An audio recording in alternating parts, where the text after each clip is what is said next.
Majestic flags, made in noble colors, open the curtain of history. They close the stone castle in which history will begin. The main character appears in a noble-colored dress. She has snow-white skin and ash-colored hair. She elegantly holds a porcelain bowl. The princess suddenly opens her eyes and looks menacingly at her maids, causing them to shudder in fear.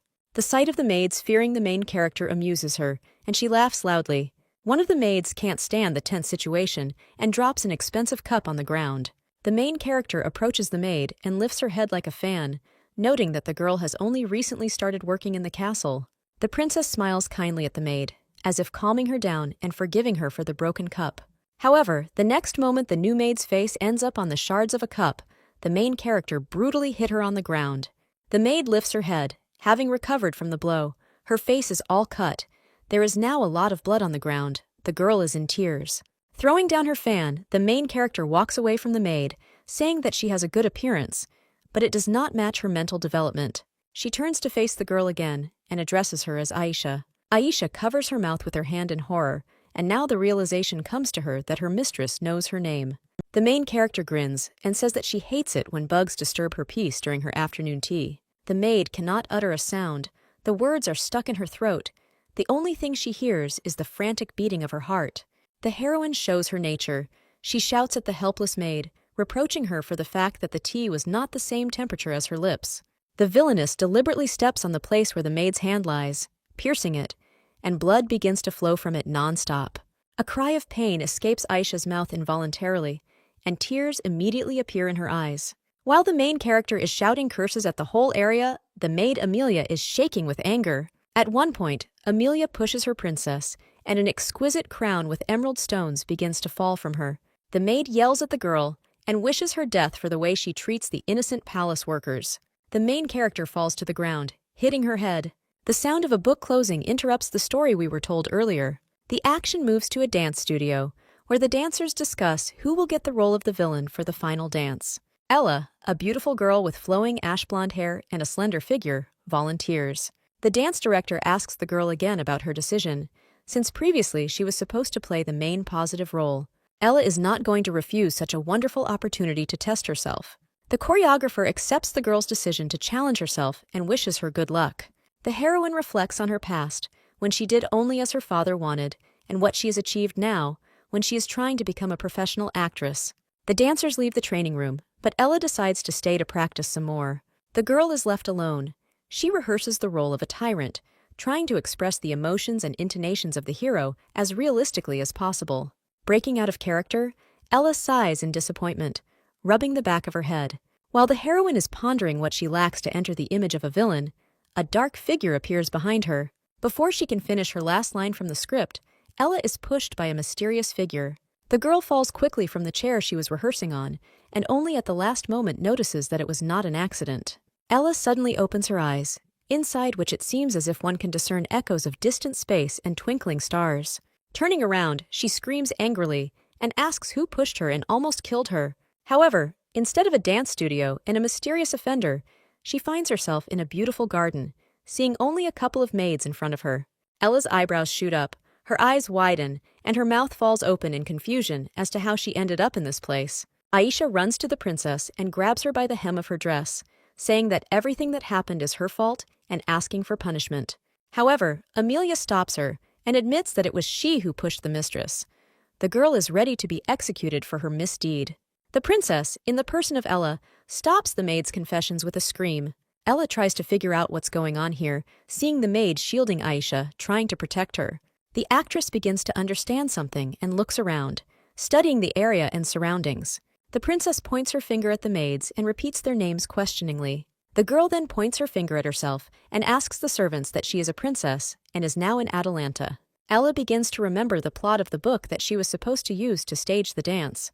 The girl recalls that the royal family died as a result of food poisoning caused by servants. Ella finally realizes that she has been transported to the future, and she is very scared by the thought that she has ended up in a bloody old fairy tale. The actress's legs can no longer withstand the strain, and she collapses to the floor. Ella covers her eyes with her hand, realizing that this is the beginning of her hell. The heroine thinks about the plot of the story she found herself in, that the truth of the death of the kingdom of Adelante is shrouded in darkness, and no one knows the truth. The girl turns away from the servants, tucking her legs in and wondering if she should fall again to return back to her world. Someone calls Her Highness, but his voice is so loud that even the cat jumps up in fright. The source of the scream turns out to be the palace guards who have come to save the princess. They cross their swords near the maids' throats. The commander of the royal guard, Peeler, shouts loudly at the servant, threatening to kill them for attempting to kill a member of the royal family. Ella becomes frightened upon hearing the commander's threat and screams for them not to kill the maids. Peeler is surprised by his mistress's reaction and asks if he should carry out a more brutal execution by preparing the horses for quartering. The heroine feels sick at the thought of how the horses will tear the servants to shreds. Still feeling nauseous, Ella yells at the royal guards, ordering them to stop. The commander's gaze becomes stern and suspicious due to the princess's strange behavior. The girl understands that she is behaving completely differently from the main character, and if everyone realizes that she is an outsider, it could cost her life. Ella makes her look more indifferent and orders the guards to lock up the servants until she can think of a more painful punishment. Peeler enthusiastically applauds the princess for her composure and the terror she can instill in people. The princess leaves, ordering the maids to be detained, but the commander asks her where she is going. A stern look is directed at the man. The princess irritably asks him if she should report to a lower-ranking person. Peeler bows to the princess, saying that he has exceeded his authority. Her Highness finally leaves with her head held high. The commander-in-chief raises his head, and a crooked grin appears on his face. Meanwhile, Ella runs across the garden, trying to leave the scene as quickly as possible. The girl runs to some clearing and leans against a tree, trying to catch her breath. To breathe easier, the heroine takes off all her heavy jewelry and outerwear. Ella lies down on the black blanket, mistaking it for a picnic tablecloth, and finally enjoys the silence. Something twitches under the girl's head, but the heroine thinks that it is stones. The actress sighs and begins to think out loud about returning to her world, whether it is possible. Full of determination, the princess jumps up and exclaims that she must survive. Ella remembers the ending, in which both handmaids die that evening, and the entire royal family and she are fatally poisoned. Looking at the sky, the girl realizes that she still has half a day left before nightfall, and during this time, she needs to find the killer in order to survive. The princess lies back down, but this time she stumbles into someone's lap, and a man towers over her. Ella sees in front of her a handsome man with emerald eyes and ash-colored hair. The girl's face blushes from the attractive appearance of the man. The heroes look at each other intently, one with surprise, the other with interest. The stranger asks the lady to get off his feet. Ella immediately jumps up and apologizes for disturbing her, to which the man apologizes for disturbing her sleep. The girl says that the ash-haired man shouldn't worry, but inside, she feels like she's about to die from the stranger's intelligence. Finally, the princess realizes that the man was there the whole time and heard everything she said about exterminating the royal family. It's as if something is hitting the heroine's head, and her eyes widen when the stranger confirms her fears. The ash-haired man distracts the girl from her thoughts by kneeling in front of her. The man introduces himself as Alan and says that he wants to serve the lady. The man also mentions that he has excellent knowledge of the local cuisine. The girl freezes at Alan's words and tries to understand what just happened. The heroes find themselves inside the palace. Ella covers her face with her hand, thinking that beauty is deceiving. The princess was so deep in her thoughts that she didn't notice how Alan stopped and therefore crashed into his back. Rubbing her nose from the powerful blow, Ella apologizes for her inattention. The man turns to the princess and, smiling, says that it is an honor for him to touch her, even for a little while. The man's words make the heroine's face flush with embarrassment again. Alan leads the girl to the door leading to the kitchen. The door opens suddenly, and a body flies out of it, and in the doorway itself stands a silhouette holding a cane.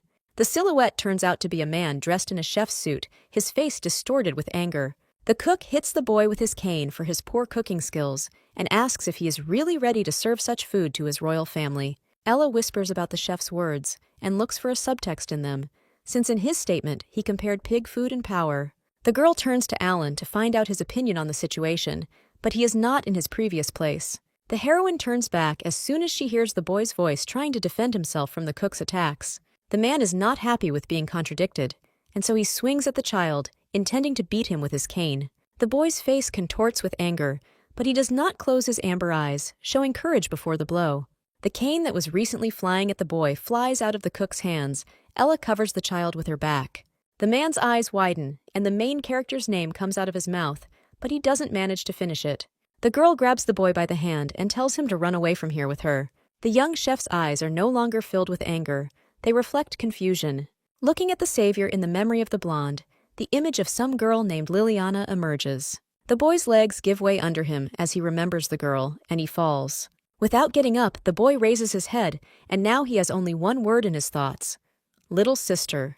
The cook was still standing in the same place where the heroes had left him, trying to figure out whether Princess Ella had been the boy's savior. Someone appears behind the man and asks if he's surprised by Her Highness's behavior. Startled, the cook turns sharply towards the source of the voice. The head of the kitchen tries to hit the uninvited guest with his wooden leg, but he deflects the blow with his sword. The chef's name is Papadi. He is a former lieutenant general and a former soldier, and the stranger turns out to be Alan. Smiling, Alan asks the chef why he is angry and whether the wine he brought last time is to blame for his mood. After the ashen-haired man's words, the taste of that wine that he would be glad to quickly forget reappears on the cook's tongue. The boss shouts at Alan not to mention that black liquid again, and the man, in turn, says that he must have mixed up the bottles. Alan smiles again and says that the drink was made from medicinal herbs and is good for the former lieutenant general's wounds. Papadi starts shouting even louder at the ash-haired man and says that he wants regular wine. With a chuckle, the cook turns away from Alan and asks why he is here, also warning that he will no longer give crystal apples for offering. The cook hid the apples securely in a safe so that no one else but him could use them. The memory of the taste of apples makes Papadi salivate, and he laughs maliciously. Alan grins at the chef's reaction and says that he didn't come for the apples, but because he had something more attractive. The men turn their heads in the direction the princess had recently fled. Papadi's smile widens, and his gaze becomes more cunning. He asks if the guy saw what just happened. The chef thoughtfully says that the princess is behaving unusually today, and the ash-haired man answers him that it is because of him that she got lost. At Alan's word, the man turns sharply to him. The guy, in turn, smiles innocently. Papadi exclaims enthusiastically that Alan is meeting with Her Highness, and the ash-haired man asks him to be quieter. A sly smile spreads across the guy's face. He says that the most interesting things are yet to come. Meanwhile, Ella sits next to the crying child, not knowing what to do. The girl does not understand how to calm the boy who does not stop crying. When the princess tries to say something to the boy, he only starts to shed more tears. The boy's tears flow without stopping. Ella begins to panic, not understanding what to do. At some point, the girl accepted her helplessness next to the child, feeling that she too was about to cry. After 10 minutes, the child finally calms down and apologizes for his behavior. The actress turns her head towards the child and asks if he has really finished crying. The child is embarrassed, either by his own behavior or by the girl's beauty.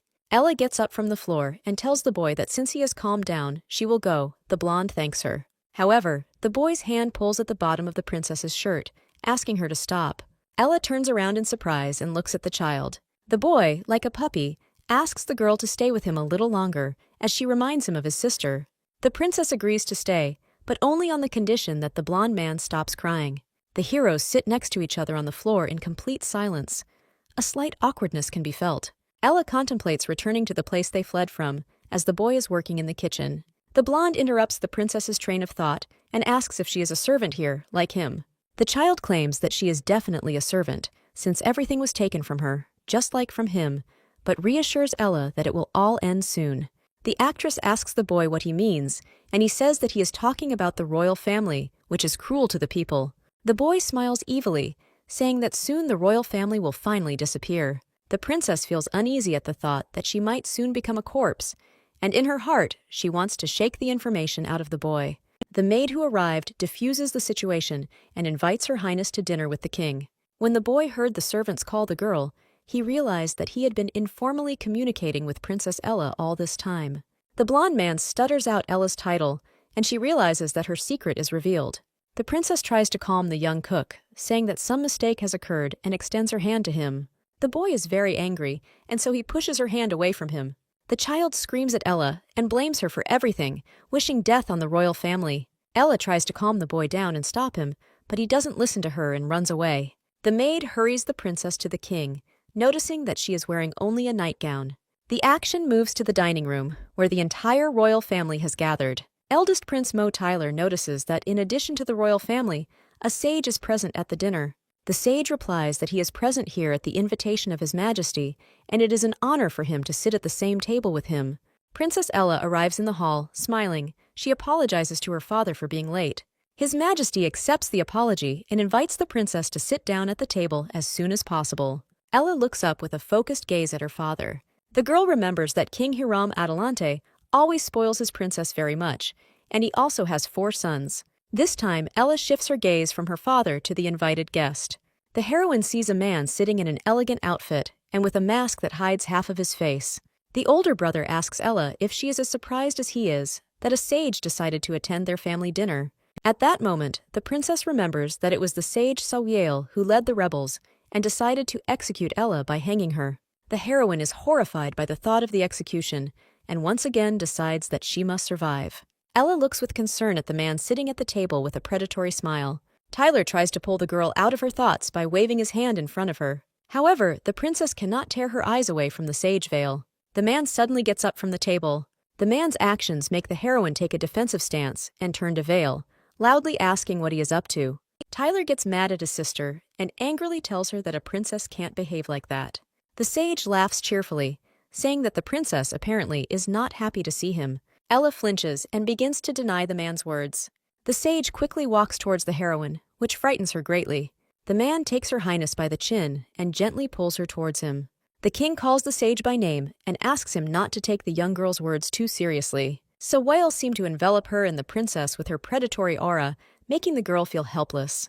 The sage turns slightly towards his majesty and tells him not to worry about it. Such a heavy aura makes the king's face sweat and his eyes widen in fear. However, the next moment fear gives way to humility, and Hiram Adelante looks away. The first prince is angry at the sage's behavior. The third only chuckles, the second trembles in fear, but the fourth does not react at all. His Majesty, dejected, agrees to let Vale speak with the princess. The sage turns to Ella and asks her if the rumors are true. The man squeezes the girl's cheeks too hard, so she starts to stutter and asks what rumors he's talking about. Vale closes the distance between the heroes and says that it is about the princess's love for him. Without thinking, the girl gives the man a hard slap in the face. Ella hit the sage so hard that he even started bleeding. There was a deathly silence in the hall. All the brothers tensed up in anticipation of what would happen next. Even the youngest stopped reading the book. Vale smirks at the princess's actions and wipes the blood from his lips. The heroine looks at the man with disdain, caustically pronouncing his name, and demands that he leave. Otherwise, the kingdom will declare war on Adelam. Focusing on the princess, he sees how she quickly changed from a frightened lamb to a proud lioness. Smiling slyly, the sage exhales and licks the blood from his lower lip with his tongue. Sawiel bows gracefully to Ella, but at the same time tries to intimidate her by enveloping her in his snake-like aura. The man's eyes turn into the eyes of a mad predator who is ready to attack his victim at any moment. The sage leans towards the girl and points out the tone she should not use towards him. Ignoring Vale's words, the heroine silently walks forward, leaving the man behind. The sage heads towards the exit of the dining hall, shouting that since the princess does not wish to see him, then so be it. The king breathes a sigh of relief after Sawiel leaves. Hiram says his daughter's name, wanting to discuss what happened, but Ella interrupts him. The princess, like a child, looks at the king, saying that he again forgot to ask to remove the green pepper from the food. The man is speechless at how quickly his daughter has transformed. Tyler sneers at his majesty, saying he's amazed the king has the courage to rule the country. The third brother, Kaliam, counters his eldest brother that he is competing with a woman for the king's blessing, and the brothers begin to argue. The king becomes irritated by the brothers' bickering and demands that they stop, saying that Ella is young and should be taken care of by her family. Ella stops his majesty by slamming her hand on the table. The girl tells her father that she is finished and will go, but he is worried that she has not eaten anything. When the heroine leaves, the king scolds the brothers for arguing at the table and says that since Ella has not eaten, this could affect her health. Walking away from the dining room, the heroine sinks to the floor, tears streaming from her eyes. She is scared. On the way to her room, Ella's head was constantly spinning due to the stress she had experienced. As she approached the bed, the actress's body barely moved and was constantly about to fall. Finally, the girl falls on the bed, burying her face in the pillow, and says that she was very scared of the man in the mask. Ella remembers how she felt in front of the sage. It seemed to her that she was a mouse caught in a beast's mousetrap. The girl opens her eyes after remembering Sawiel.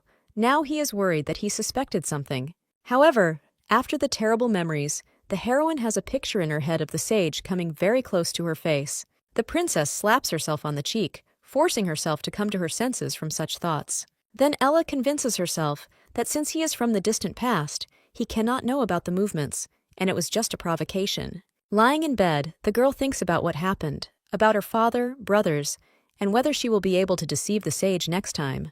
Ella, waving her arms and legs, is angry that the book didn't describe the royal family members enough. Having calmed down, the heroine gets out of bed, using her flexibility and grace. The princess decides to let everything take its course, but she cannot know for sure whether she will survive or not, and goes to inspect the entire palace. Full of strength and energy again, Ella goes to explore the palace. The door to the kitchen opens slightly, and someone walks in. A stranger approaches the products used to prepare meals for the royal family and sprinkles them with some kind of poison. However, upon hearing a voice warning him not to do so, the culprit drops the bag of poison. The intruder turns out to be the same boy that the cook wanted to beat up. His amber eyes look at the newcomer with fear. Ella stands in the doorway and looks at the child, saying that she knows he is a good person and does not suit the role of a criminal. The boy only gets more angry at the princess's words and says that he wants to poison the royal family because his place is in hell, just like him. Ella stops the young cook and says that if he had done this kind of thing often, he would have known to add poison to the prepared food. The boy brushes off the heroine, saying that she is laughing at him. The princess stops him and asks him to tell her what bad things she did to him, and then she will try to prove that she has changed. The child looks at her with a haughty look, saying that a commoner does not dare to talk to the nobility. Ella stops the boy again, but this time she covers his mouth with both hands. The princess smiles kindly at the young man and mentions his sister, as he had previously spoken of their similarities. The image of his sister immediately pops into the boy's head. Tears well up in the young cook's eyes as he remembers Liliana. The boy's body weakened, his hands lost strength, Ella could no longer hold him. The boy's legs weaken and he falls onto the hard floor with a loud sound. The boy's eyes quickly fill with tears, and he silently apologizes to his sister for the fact that no one could save her. Once upon a time, the commander of the royal guard came to the boy's house, demanding that his father pay taxes on behalf of the princess. On that fateful day, the mother protected her child with all her might, holding him to her chest. However, the boy still clearly remembered how Palir hit his father's jaw with his knee, ordering the guards to make a slave out of his son. The guard grabs the child and drags him away from the house. The boy holds out his hand in the hope that his parents will save him. The blond man's arms were spread apart and secured with belts. His head was also secured, and a red-hot seal towered over the child. Clutching the piece of wood between his teeth, the future slave screamed in intense pain. The young chef lifts the hair on the back of his head to show a scar. The boy says that because of her, he was branded and made a slave, and the same thing awaits his family in the future. The young man looks at Ella with all the pain, hatred, and resentment that has been accumulating all this time. The brand in the form of a sea monster is the sign of Adelante slaves. Slaves are the legal property of their owner, and masters can do whatever they want with them. The princess walks up to the blond man, reaching out her hand to his scar. Seeing that the boy is scared, but does not move away, the girl decides to touch the brand with her fingertips. Amber eyes look at the heroine with fear and caution. Ella reflects on the fact that an innocent child has become a slave against his will, and she asks with regret if he is in pain. The heroine instantly realizes that she said something stupid, and that it certainly hurt him a lot. The boy, gritting his teeth, boils her head off. The princess apologizes, and says that she knows that she cannot earn forgiveness. The girl looks at the back of the boy's head with a worried look and asks him to give her a chance to atone for her guilt. The young man's hair covers his eyes, from which bitter tears flow. Without waiting for the boy's answer, Ella lifts him up the way a mother cat lifts her kittens by the scruff of the neck. The princess says that even if the blond man says no, she still has to do something, and they leave the kitchen together. Alana, who was watching this scene from the side, smiles as he looks at them. The man wonders how many more surprises the heroine will present. At the construction site of the Colosseum, a fat master beats his slave, demanding that he get up from the ground and continue working. The slave's wife runs up to him and asks the master to stop beating him with a whip since he is sick. The man says that it would be better for the slave to die and not spend the princess's money on their provision and orders the woman to leave. However, the wife does not leave her husband and covers him with her back in anticipation of the blow. The whip doesn't have time to hit the woman because someone's bracelet gets caught in the handle of the whip. The whip falls from the owner's hands to the ground, causing him to freeze in shock. The gentleman turns in the direction from which the decoration came, threateningly asking who is tired of living in this world. The princess frowned and said that it seemed that the man did not value his life. since he spoke to her like that.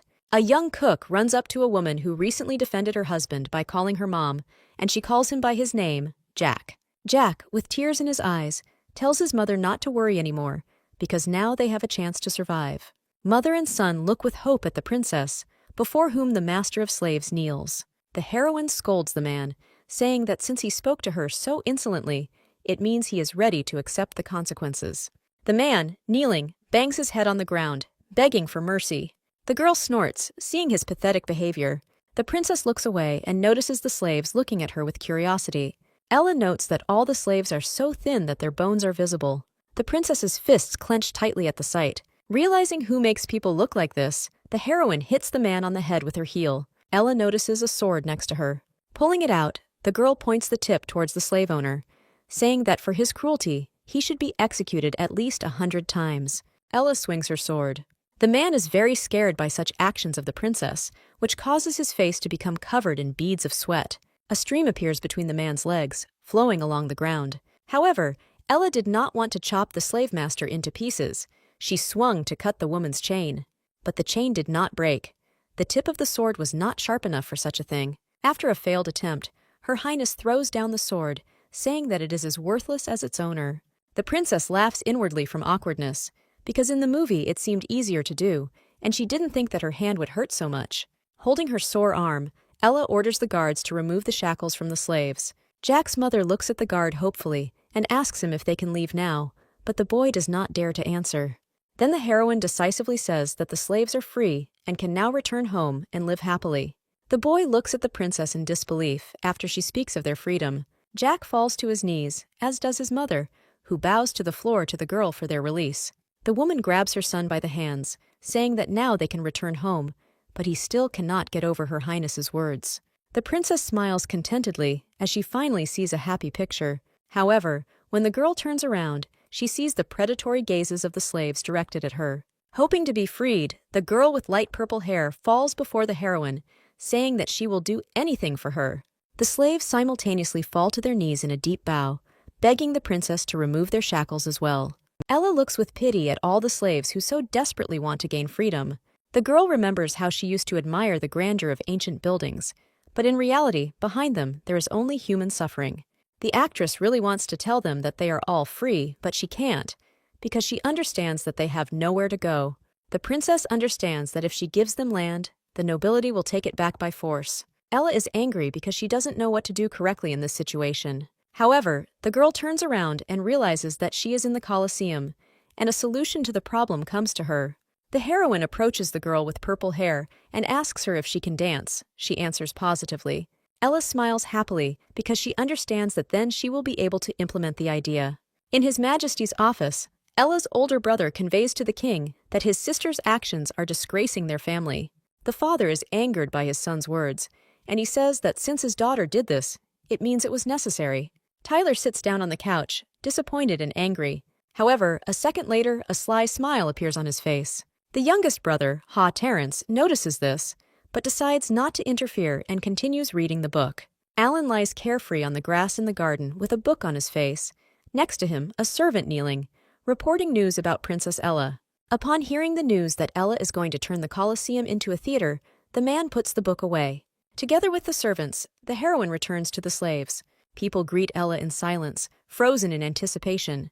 Jack approaches Her Highness and says that, as she asked, he has gathered all the slaves, but asks why she does this. Instead of answering, the girl claps her hands, calling the servants. Servants hand the slaves trays with fabrics and a chest. The heroine entrusts these people with the reconstruction of this place and says that she places great hopes on them. Jack's family and himself exclaim in surprise. The girl distributes tasks to the husband and wife so that they monitor the work of the men and women. Ella smiles and thinks for a few seconds about who to make the manager. The princess approaches Jack, places her hands on his shoulders, and entrusts him with the management of the theater. Having come to after the words to the heroine, the young man begins to wave his arms, saying that he does not know how to do anything and therefore will not be able to lead. Ella puts her index finger to his lips, silencing him. The heroine looks at him with concern, asking if he wants to continue suffering in hard labor. The boy steps back, taking a step back after the princess's words. The girl looks at him seriously and tells Jack that in this life, only he can help himself. The boy has a memory of the day when he was separated from his family. He does not want to suffer anymore, and for this he needs to be strong. With tears in his eyes, but filled with confidence, Jack shouts that he will become stronger. Ella is amazed by the young man's bold answer. The girl smiles and praises the boy and strokes his head. The princess claps and asks for a moment of attention. The heroine announces that from now on, people are no longer slaves, and the theater is their salvation, and the more successful it is, the more they will be paid. The princess says that they can stay and take part in the creation of the theater, and if they don't want to, then they are free to go. When everyone is left, Ella smiles happily, while Jack reflects that he almost killed their savior. The boy clenches his fists. He feels that he wants to thank and protect the princess for everything she has done for him. The young man shouts to the girl that he will not disappoint her. The freedmen work hard to create a stage for the performances. Women, in turn, are engaged in sewing costumes for the actors. Faye, a girl with purple hair, is entrusted by the princess with training the dancers. The next day, Jack runs up to Ella and tells her that the costumes are ready. The heroine is glad that the women were able to complete the task so quickly and invites the young man to look at the costumes together. Metal pipes smash the scenery into pieces. Jack tells the trespassers to stop wrecking everything around them. The Marquis's second son, Leon Fond, watches from the sidelines with a smug smile. Jack's father falls at his feet, clinging to his clothes, and asks him to stop and discuss everything. The Marquis's second heir kicks Jack's father in the chest. The son runs up to the man, pressing his legs to his stomach, trying to reduce the pain from the jolt. Angry at Leon, the boy picks up a pipe from the ground and angrily swings it at him. However, Jack is hit from behind by one of the servants of the Marquis's son. The second servant pierces the boy's leg with an arrow. The young man's face is lifted by the chin, showing it to Leon, who calls him Princess Ella's favorite. Jack rips his face out and angrily yells at the blonde that he has no right to insult Her Highness. For the boy's words, he is kicked in the face with a boot. Leon throws up his hands and says that he didn't say anything like that, because Ella disgraced her family and now everything belongs to him. The man holds a golden dagger to the blonde man's throat and says that he will spare his life if he insults the princess. Jack says something, but it comes out unclear because of his swollen cheek. To hear the boy's words, the second son moves closer to his face. The next moment, Jack spits in Leon's face. The man slams the boy's face into the ground and threatens to cut off his head for spitting. The servant is already praying for the pipe to be broken over the boy's head. However, the subordinate's actions are stopped by the arriving princess. She is dressed in an exquisite orange dress, but without shoes. The girl approaches Jack lying on the ground. Seeing the young man's condition, Ella orders that a doctor be brought to him. However, no one dares to move and carry out Her Highness's order. The worried mother runs to her child. The princess tells her to take the boy away and find a doctor. Leon looks at the heroine's outfit and asks her if the theater is a cover for obscenity. Hearing this, Ella turns to face the man and tells him not to devalue other people's work. The girl tells the Marquis's son that all he knows how to do is spend his parents' money and that he is only good for eating. Leon is very angry about Ella's words, saying that she is only pretending to be kind and compassionate. The man continues to escalate the situation and says that even the king is unhappy with her actions. The second son shouts to the slaves that if anything happens, the princess will be fine, but they will suffer. Frowning, the princess says that she knows the king's opinion. Leon narrows his eyes and is glad that the third prince did not lie about Ella losing the king's support. At that moment, the king's messenger appears, who announces that on the princess's land, she has absolute power. The heroine looks triumphantly at the Marquis's son and says that although his father is not happy, he remains on her side. The action moves back to the day when Ella came to her father's office to have him sign permission to implement her idea. The sage and Tyler enter the room. The king tells his daughter to take a walk in the garden, as he is currently busy with paperwork. The princess puffs out her cheeks at her father's words. The girl snatches the paper from His Majesty's hands. The heroine says that her question is no less important, and therefore she will not leave until the king helps her. The older brother yells at his sister that she distracts their father with little things and interferes with work. Ella turns her head to her father, seeking support. However, she sees a head drooping and turned away from her. The princess returns the document to the table and remembers that the king is a coward and an egoist by nature and will not be able to go against the nobility. The girl turns her gaze to the sage. Ella recalls that the nobility of Atalanta is divided into aristocrats with titles for merits and those who continue the line of their ancestors. These two groups are like fire and water, they can't get along with each other. The girl decides to play a trick and turns her attention to the sage, telling her father to ask him about her seriousness. Sawale raised an eyebrow in surprise. Ella nervously forces a smile, but her body continues to tremble. The king turns his surprised gaze to the sage, asking if he knew about the princess's plans. Vale asks the princess if he should know about her plans. The heroine excitedly says that since the sage always advocates for the prosperity of the country, they are in the same boat. Looking at her father, Ella says that the theater will solve the problem of people revolting, since they will have something to do. With confidence in her eyes, she asks what the sage thinks of her idea. Tyler looks at his father and sees that he is actually thinking about his sister's words. Frowning, the first prince yells at Ella not to mislead the king.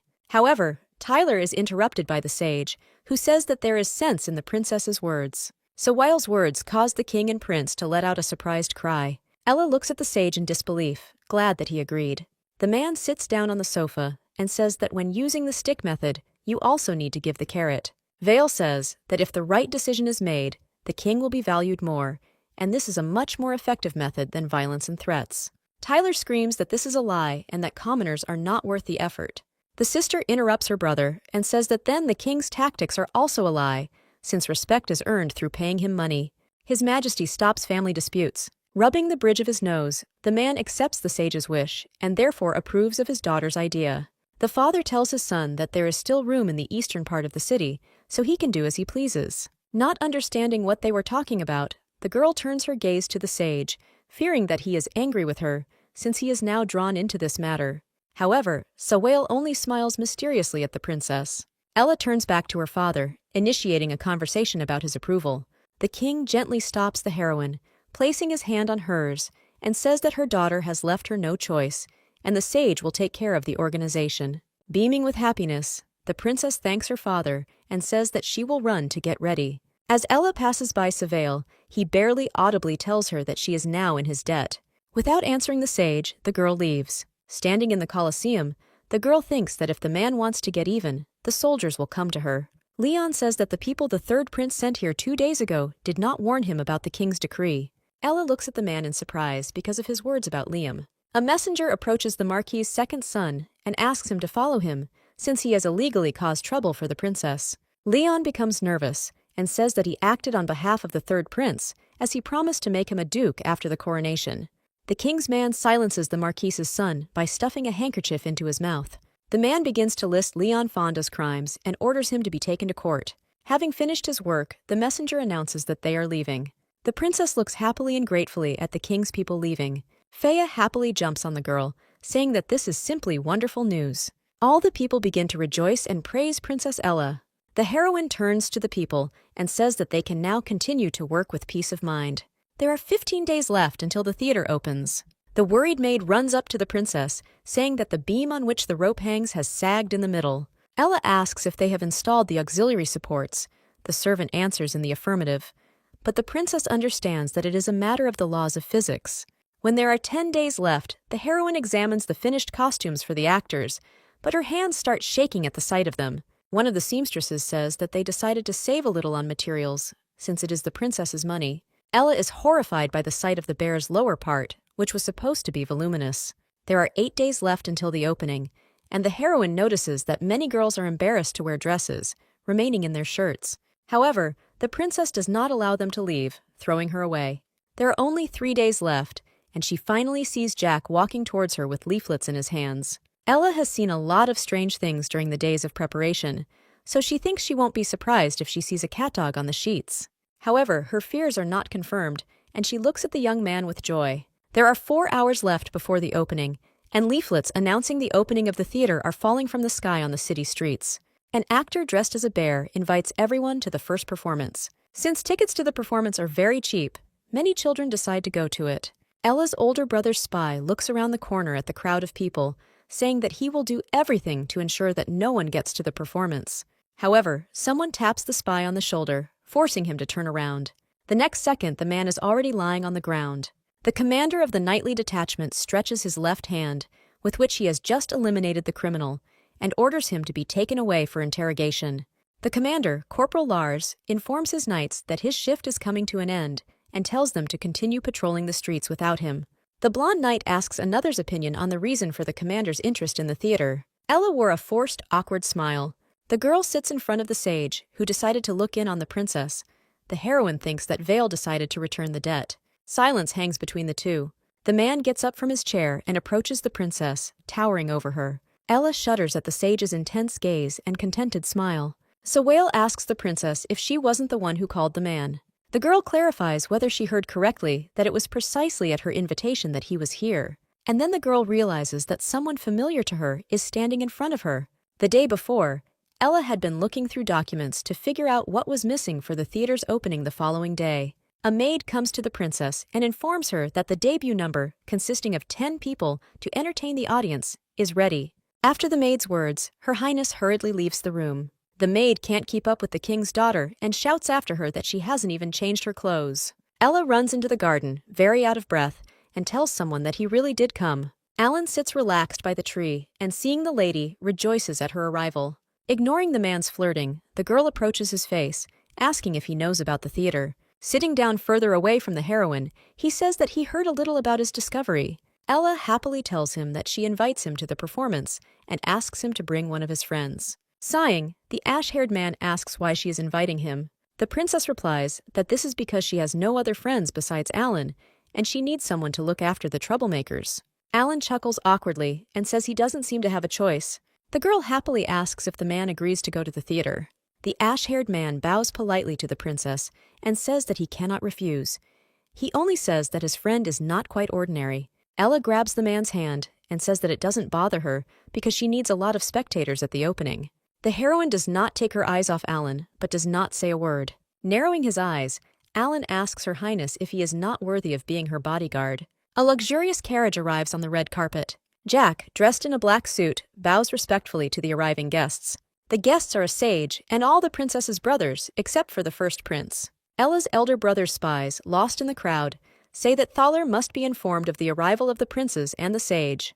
The first guests of honor of the theater begin to take their seats. The baron with the purchase title, Eliot, notes that the slaves have prepared ordinary wooden chairs for the special guests.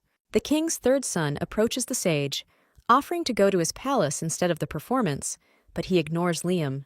Without waiting for any reaction, Liam sits down next to Sawale. The guy remembers the queen's glory, that the support of the sage is very important now, so it is necessary to establish a connection with him. Finally, the performance begins, and the dancers take to the stage, performing a choreography on the drums. The audience looks at them with admiration, without taking their eyes off them. The corporal shares his impressions with the king's messenger, saying that the images of the girls dressed alike are beautiful.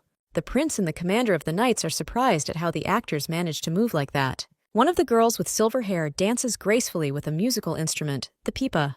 The sage looks with his predatory gaze only at the dancer with the pipa. A couple of hours before the performance, the man asked Ella if he was worthy of being a bodyguard. She replied that he could just come. Moving his body closer to the princess, he told her that they must trust each other. This time, when Ella looked into the sage's eyes, they were filled not with snake-like cunning, but with warmth.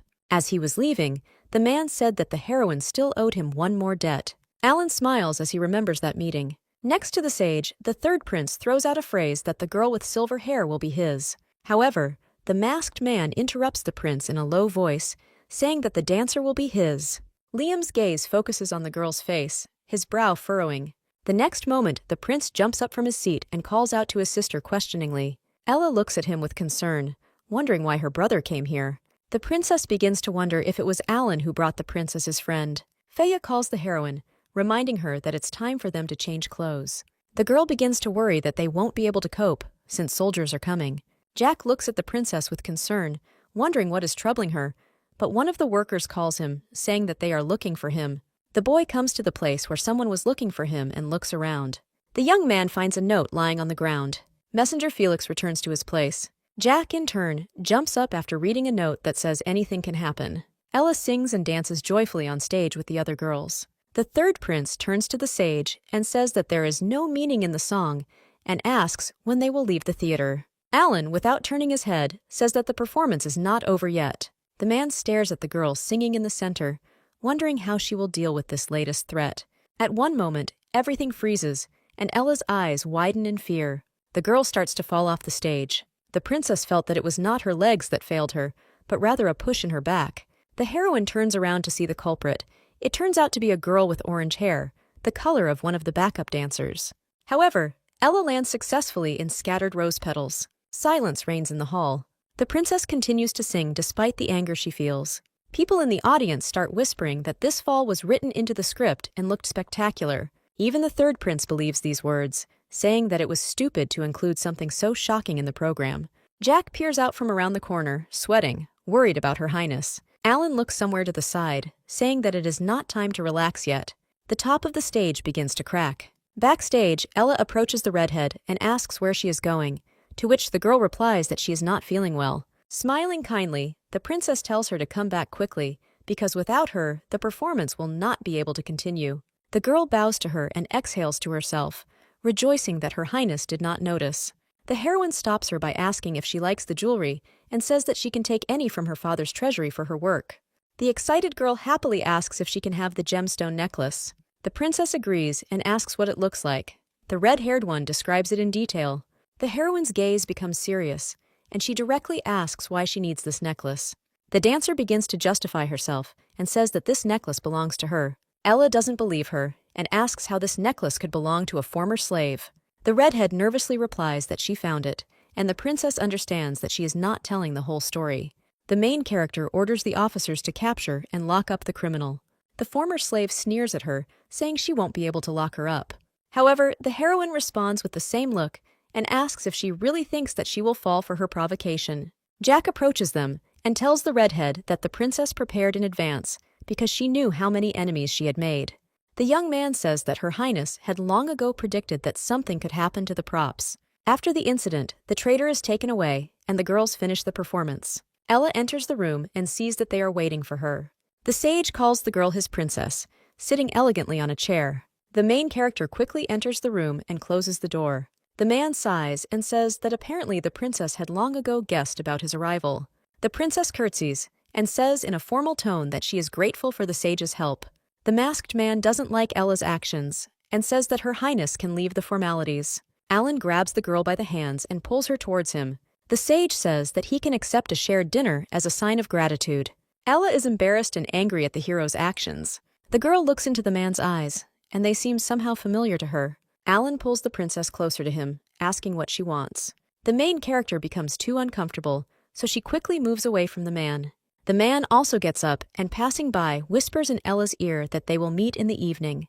The sage stands contentedly behind the door and listens to the princess's curses. Felix tells his master about his nasty interest in Her Highness. Alan doesn't let Felix finish his sentence. Walking behind the gentleman, the boy asks if the princess will come this evening, to which he answers in the affirmative. Hearing the princess still scolding the sage, the servant begins to doubt it. Someone starts knocking on the door while the princess is trying to get away from the encounter with the snake. Jack starts knocking harder on the door and says that the theater is on fire. These words tear Ella out of her thoughts. The heroine looks at the burning stage with a menacing gaze. Jack's father runs up to the girl, offering to leave the firefighting to them. Ella interrupts him, asking about the state of the firefighting equipment. The man says they are in good condition and the fire will be put out quickly. The theater floor is equipped with water-filled ditches to effectively fight the fire. Faya approaches the princess with the red-haired girl and says that she wanted to take advantage of the confusion and escape. Ella turns to them and addresses the criminal, asking who sent her. The girl zealously says that the gentleman will soon save her, but the theater will fall apart sooner or later. The princess, hearing the words about the gentleman, asks the red-haired woman if they are talking about Mo Tyler. The intruder freezes and asks how Her Highness knows about this. Ella says that her brother wants to take over this land, but the theater prevents this from happening, so she has no one else to think about. In the evening, the princess is gathered for dinner with the sage. The maid asks her to put on her cloak, since going out without it is considered bad manners. The main character gets angry and says that she won't go anywhere. The maid tries to convince her mistress, but she flatly refuses to listen to her. Ella leaves, saying that she has more important things to do in the garden. However, someone grabs her by the skirt, thereby stopping her. The princess gets angry at this behavior and yells at the stranger. Another maid ends up on her knees, begging to accept the sage's invitation, and out of desperation she begins to cry. The servant stands behind the prince and tells him that the theater is closed for repairs, and they also need to finish with the dungeon as soon as possible. Tyler tells the servant to tell him about the work in the dungeon when they return. He will sort it out. Ella remembers two maids, Aisha and Emily, who are also important characters in the story. The princess, smiling awkwardly, tells Aisha that if she has something to say, Let her say it and not cry. The girl is picked up from the floor by a blonde maid. Aisha tells the mistress to visit Mr. Lark Nuo. Her Highness asks the girl who he is.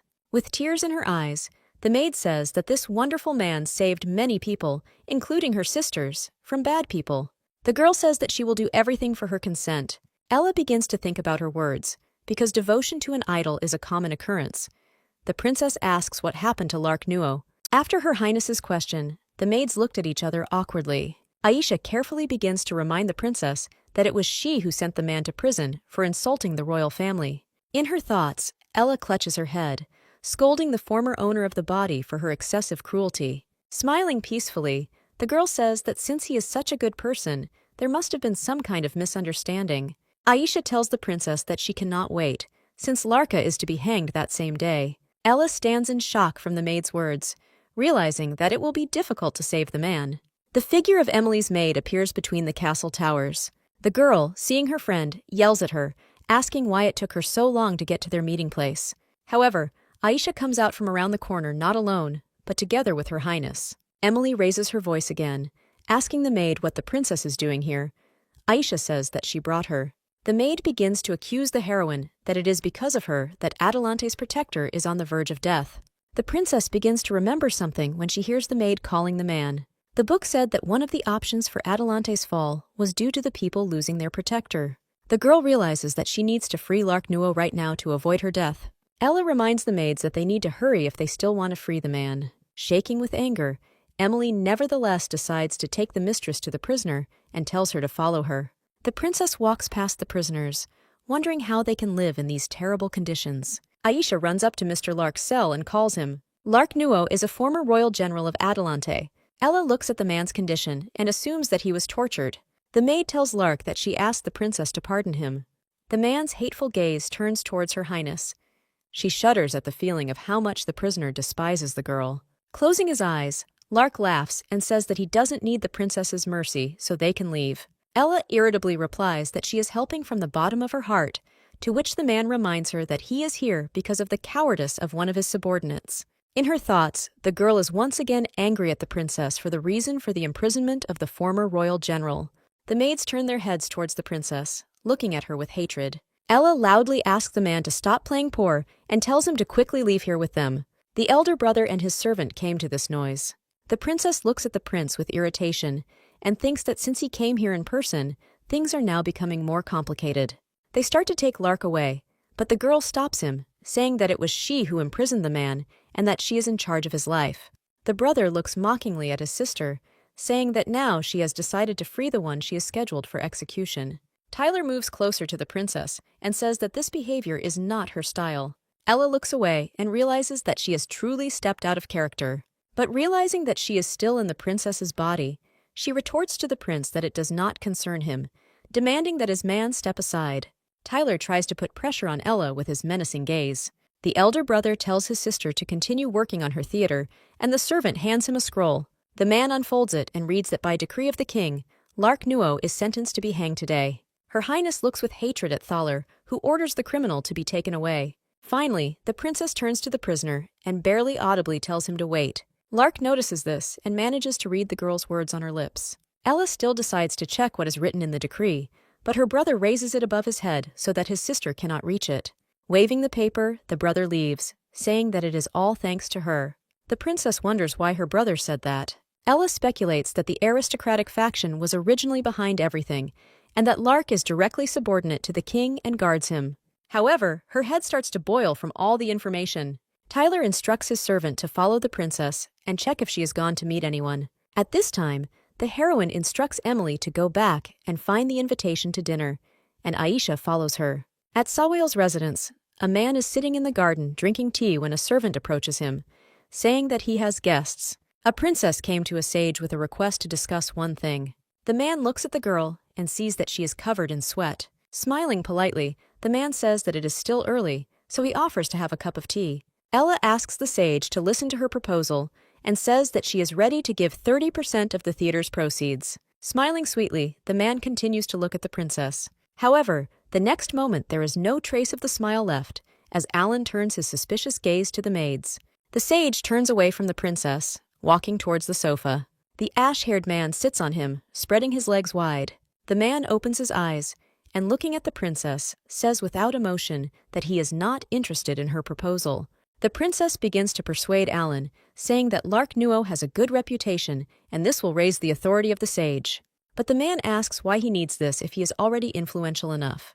Besides, Alan says that since the prisoner has a crime against the crown, it will be disadvantageous for him. The man starts to leave because he doesn't want to talk to the princess about another guy, because she might turn to the king.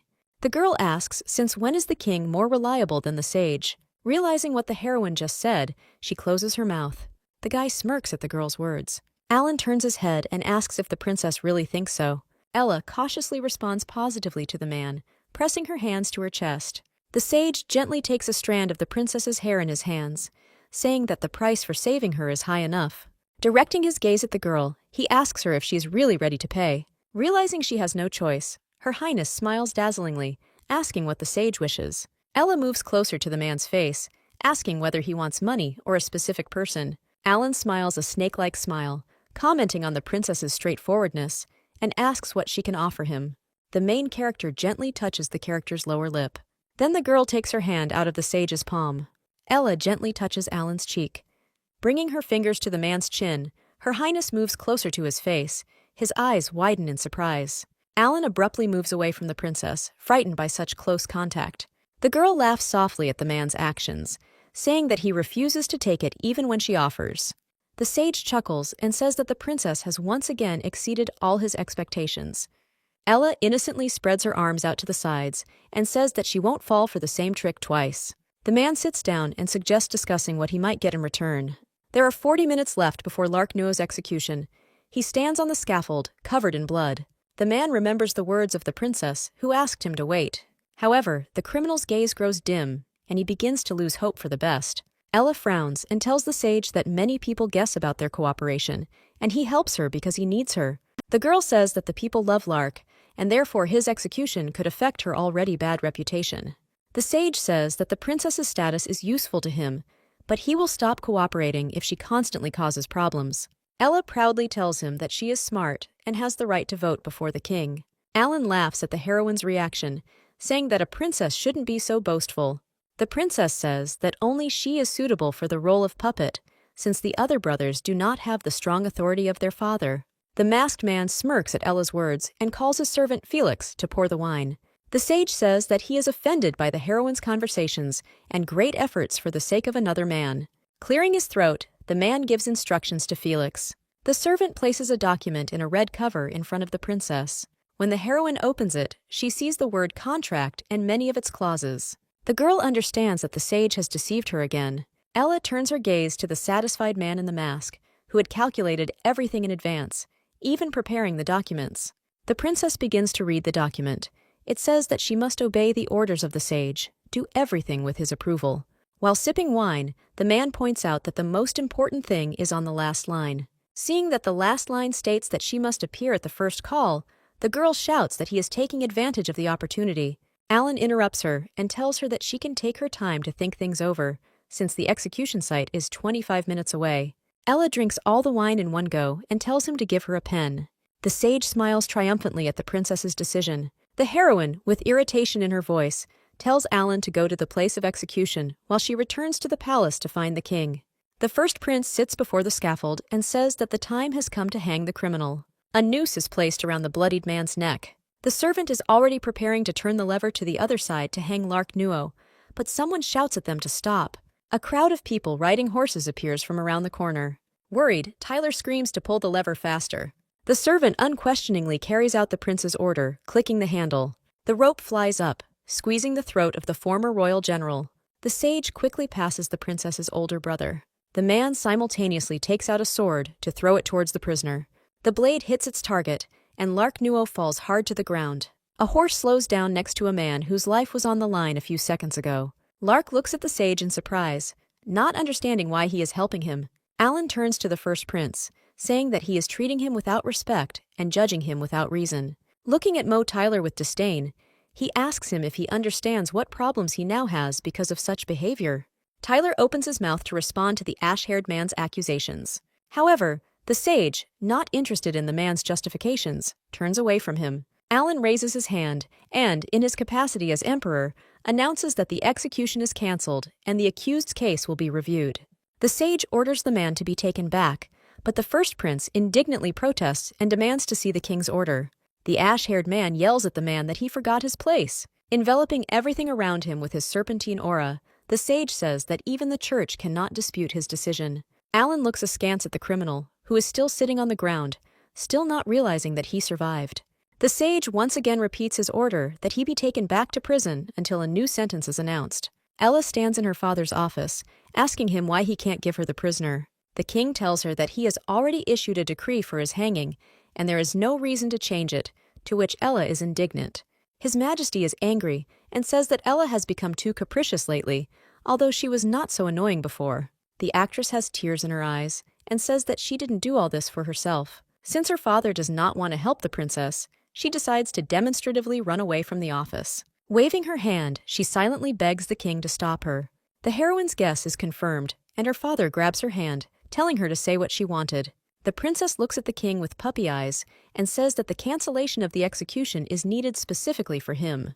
Ella says she was offended at first, so she arrested Lark, but then she thought that her father's rating might fall. The king doubts, because it is not good to go back on your words, but his daughter tells him that no one will think so. The man agrees, but says that everything needs to be checked again to make a final decision. The girl is very happy about her father's decision, saying that she loves him very much. The man sighs innocently at the reaction of his daughter who left the office. The princess happily runs to Aisha to tell her the good news about her idol's pardon. However, instead of joy, only fear is reflected on the maid's face. She tells the heroine that Mr. Lark Nuo is being tortured. The man is in a dimly lit place, tied up with his hands up, and servants are brutally beating him. The criminal looks at them angrily and provokes them to hit him harder. For the words of the former royal general, he receives a whip across the face. The servants laugh and discuss that the princess deliberately ordered a more painful death instead of hanging. The prisoner's gaze begins to dim from the words of the guards, gradually losing hope. However, at that very moment, Her Highness enters the torture chamber, shocking everyone. The commander's eyes once again lit up with hope at the sight of the girl. A red-haired servant runs up to Ella and says that they are interrogating a criminal within the law. The heroine looks at them menacingly, saying that she is their law. Pointing at Lark, the princess says that she will send everyone to the gallows if blood is spilled from the commander's beautiful body again. Her Highness's words make the prisoner feel uneasy. Ella blushes at her own words and points out that she meant strength, not beauty, because if he dies, who will protect the kingdom? The princess reports that the king has handed over the case of Lark Nuo to her responsibility, to which the servant replies that it is still being checked. The heroine points to herself, asking the red-haired man if he thinks she is lying. Ella, becoming very angry, begins to approach him, threatening to punish him for slander. However, the girl is gently stopped by a stranger's hand placed on her shoulder. Sawail tells the princess that she will be upset if she gets her hands dirty with these people. Her Highness throws off the sage's hand, telling him to speak to the men himself. Suddenly, the girl is permeated by the aura of the ash-haired man, and it begins to seem to her that she has already experienced something similar before. Ella pushes these thoughts away, realizing that now is not the time to think about it. The heroine takes the decree from Felix's hands and shows it to the servants, saying that she is handling Lark Nuo's case. The guards, dejected, leave, acknowledging the princess's victory. Her Highness tells the men to tell her brother that if he continues to put a spoke in her wheel, he will greatly regret it. The girl turns towards the defender Adelante and sees him begin to fall to the ground. Realizing that Lark is about to hit the ground hard, the heroine screams helplessly. At this moment, Vale pushes the criminal onto Felix, saving him from falling. Ella scolds the sage for this method of helping, to which he replies that he was simply saving her reputation. The hero's conversation is interrupted by a wounded criminal. Lark asks Her Highness why she decided to release him. The princess smiles, saying that the man's death would be a great loss for Adelante. The girl says that she has changed her mind about the criminal and is ready to fulfill any demand as compensation. Ella claims that even if Lark Nuo wants to return to the Horse Guards, there will be no problem. The man already opens his mouth to give his answer to the heroine's proposal, but the sage hits him. The princess shouts loudly and indignantly at such actions of the ash-haired man. The sage orders Felix to take the criminal to Her Highness's theater. The man turns to the girl, telling her not to worry about Lark and to focus on spending time with him. Vale grabs the princess by the hand, saying that the udon is almost ready, to which she replies that she had no such plans. The sage turns a sly glance at Ella and pronounces the word contract syllable by syllable. The girl resigns herself to her fate and asks to at least let go of her hand, to which she is refused. Larkno opens his eyes with difficulty and sees in front of him the maids who begged for mercy for him. Feeling heaviness throughout his body, the man sits up on the bed and thanks the servants for their help. Adelante's protector asks if the girls are servants in the palace, to which he hears that they serve the princess. Lark is very surprised by Emily's words and asks how much it cost her to pardon him. Aisha tells Mr. Nuo that the princess can simply be talked to. The girl says that before she also considered Her Highness cruel and evil, but she made an agreement with the king and the sage for the sake of pardoning the criminal. Lark reflects on His Majesty's continued neutrality during the struggle between the two factions. Ella enters the room, asking if the former Royal General Adelante has woken up yet. Seeing that the man is awake, the heroine tells him that he can go to his house whenever he wishes. Lark frowns and asks in a loud voice if the princess wants him to leave. Her Highness looks at the hero in bewilderment, not understanding why he is not happy about this news. Ella warns Mr. Nuo that she had to work hard to save him. The heroine looks menacingly at the man, angry that she put so much effort into it for him. Lark, still in disbelief, asks the girl if she is letting him go just like that, without asking for anything in return. The former general begins to list what he can do for the princess and who he can become, but Ella stops him.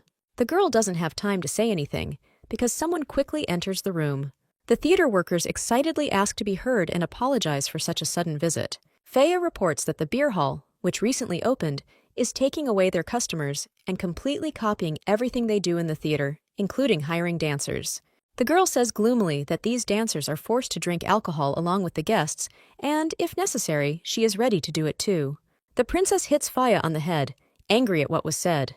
Ella warns the purple-haired girl to never dare to even think about stooping to that level again. After this, the princess pats the girl on the head, saying that she is not bothered by such dirty methods of that beer shop. Her Highness turns to Jack and asks him if he has prepared the tablet as she requested. The young man holds it out, and the princess is pleased with the quality of the work done. Ella says that tomorrow the theater is finally opening after renovations, so they need to hang a notice on the gate and hand out flyers.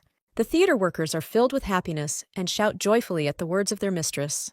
The princess turns to Lark Nuo, asking if he thinks he will be safe by serving her. Ella smiles sweetly and holds out her hand, asking, in this case, to pay for the medicine and accommodation for those days that he spent unconscious.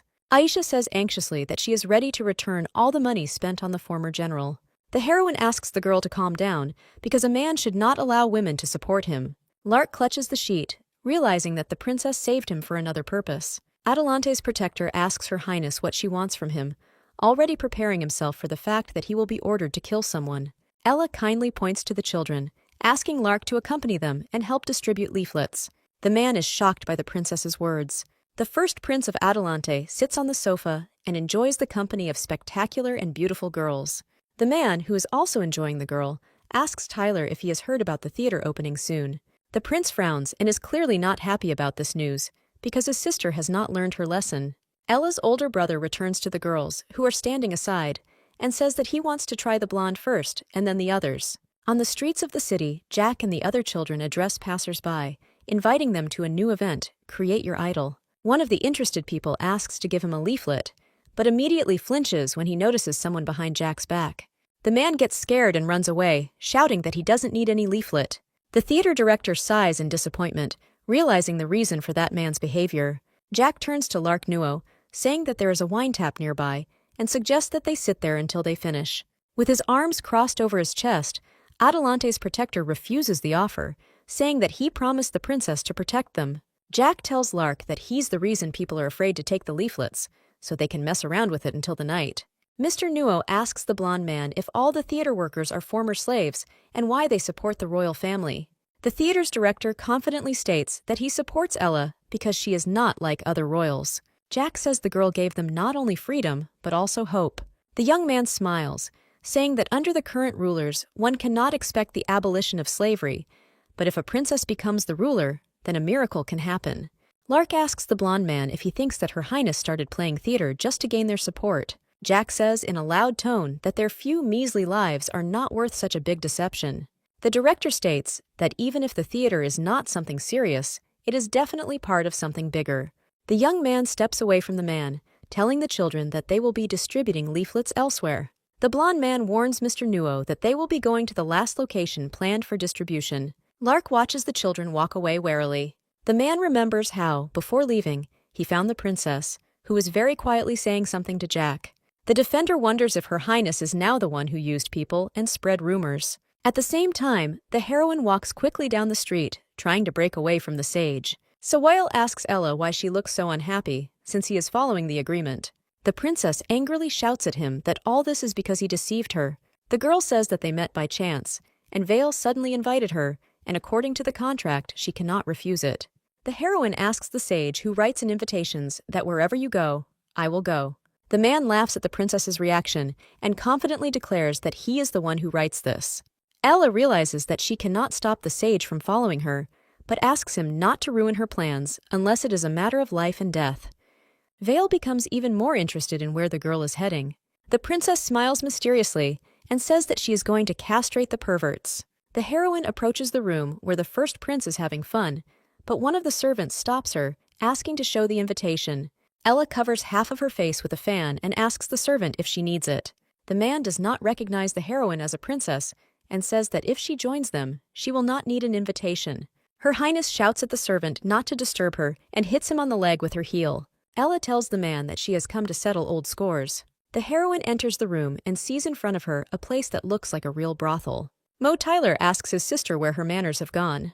The princess asks her brother exactly the same question, since the prince had previously managed to interfere with the work of her theater and use her name to accuse Lark Nuo. The man retorts to the girl that he learned all this from her. Ella screams at the prince not to compare her to himself and asks him to end this war. The heroine offers a deal. Whoever makes more profit in a month wins, and the loser closes his establishment and does not create problems for his opponent. Tyler replies that he doesn't have time for childish games and asks not to disturb him anymore. Expecting such a reaction, Ella grins mysteriously. The princess heads towards the exit of the room, warning her brother along the way that she gave him a chance. The prince raises his hand, ordering the carriage to be prepared as he needs to go to the shrine. The man smiles, anticipating how he will expose his sister. Ella goes outside and notices a sage standing nearby. The girl asks Sawile if he is a wizard, because he constantly appears out of nowhere and also disappears. The man approaches the heroine and asks her if she's offended, because he did not go with her to support her. Vale barely audibly asks the princess why she doubts his sincerity. However, Her Highness does not hear this, so the man asks her louder about the next plan of action. Ella smiles slyly and asks the sage if he knows what casino owners fear most. The girl begins to smile even more, saying that the answer is the influx of the crowd. A few days later, the heroine stands in His Majesty's office with a satisfied look and watches him yell at the first prince. The king throws a book at his son, saying that he expected some great success from him after Ella's criticism. Tyler quickly opens the document, which contains many negative reviews about the place he visited. The first prince shouts that this is slander because the purpose of his hotel is to entertain aristocrats. The man turns to his sister, saying that the other customers were slaves who, on the contrary, should proudly serve the nobility. Ella turns her gaze to the king and sees only his angry and concentrated degeneration of a face. The princess understands that things are bad, since the brothel turned out to be a legal place, but she has a backup plan. The heroine loudly asks whether it is normal to force civilian women to do such work. Her Highness turns to her father, saying that the girls are now afraid to leave their homes for fear of being kidnapped. Tyler yells at his sister to shut up and pass the job on to someone who can handle it. The king interrupts his children's conversations and asks Kalium to take up the matter. Smiling contentedly, the third prince kneels down, accepting his father's order. Hearing Tyler begin to resent his father's actions, the king covers his face with his hand, telling everyone to leave. Ella smirks and tells her brother that he brought trouble on himself. After the audience, the first prince turns to someone asking him to report everything to the master. Tyler smirks at the fact that his sister wasn't that stupid. All the theater workers gathered at the Colosseum to celebrate the high income and the large number of their visitors. After the celebration, the princess says goodbye to Jack and Faye. A girl walks down a dark street and shouts loudly that this day is just wonderful. Back at the palace, the blonde maid runs up to Her Highness and asks why she drank so much. The heroine does not pay attention to the servant's words and reaches for the girl's cheeks, starting to pinch them. Ella is approached by Lark, who towers over her menacingly and apologizes for distracting her from such an important matter. The princess is frightened by the sudden appearance of Adelante's protector, so she quickly retreats back. The man asks Her Highness in a serious tone if it is true that the one who wanted to kill him was Mo Tyler. Ella whispers to the maid, asking her when Lark arrived and why she was not told about it. The princess then awkwardly tells the man that it is already late, so they can talk about everything tomorrow. Mr. Nuo smirks and tells the main character that if she doesn't want to tell him the truth, he will ask her brother directly. Hearing this, Ella stops him by grabbing his hand. The girl realizes with horror that Lark is not going to talk to Tyler, but to take revenge. If the former general goes to the first prince now, he will destroy everything that the princess has worked so hard for. Ella asks the man to cool down, because Mo Tyler's security just stands and watches. Suddenly, Lark Nuo becomes embarrassed, realizing that Her Highness has been touching his hand for too long. Adelante's protector tries to free himself from Ella's grip as she screams at him not to act on his emotions. The heroine tells the man that she also wants to take revenge on her brother, so she suggests that they unite. Without turning his head, Lark asks Her Highness if he can say something. The girl smiles in a friendly manner and answers his question positively. Mr. Nuo warns the heroine that even if a man and a woman reach for the same object, their hands should not touch. After his words, Ella immediately lets go of the former general's hand and asks what he thinks about her proposal. Lark gently touches the hand that the princess recently held with his fingertips. Adelante's protector agrees to cooperate with Her Highness, but asks her to explain why she is opposing her brother. Ella realizes that she cannot tell the truth, that one of the reasons for the destruction of the state is the man behind the first prince. The princess says that she has no opportunity to prove her sincerity now, so she asks to gain her trust. The man decides to watch the heroine, and if he understands that she is not going to act, he will take revenge in his own way. Ella asks Lark how he plans to watch her and how he was able to get into the palace. The girl does not receive any answers, as the former general silently leaves the room. The next day, King Adelante asks Lark Nuo if he is sure about his decision not to return to the royal guard.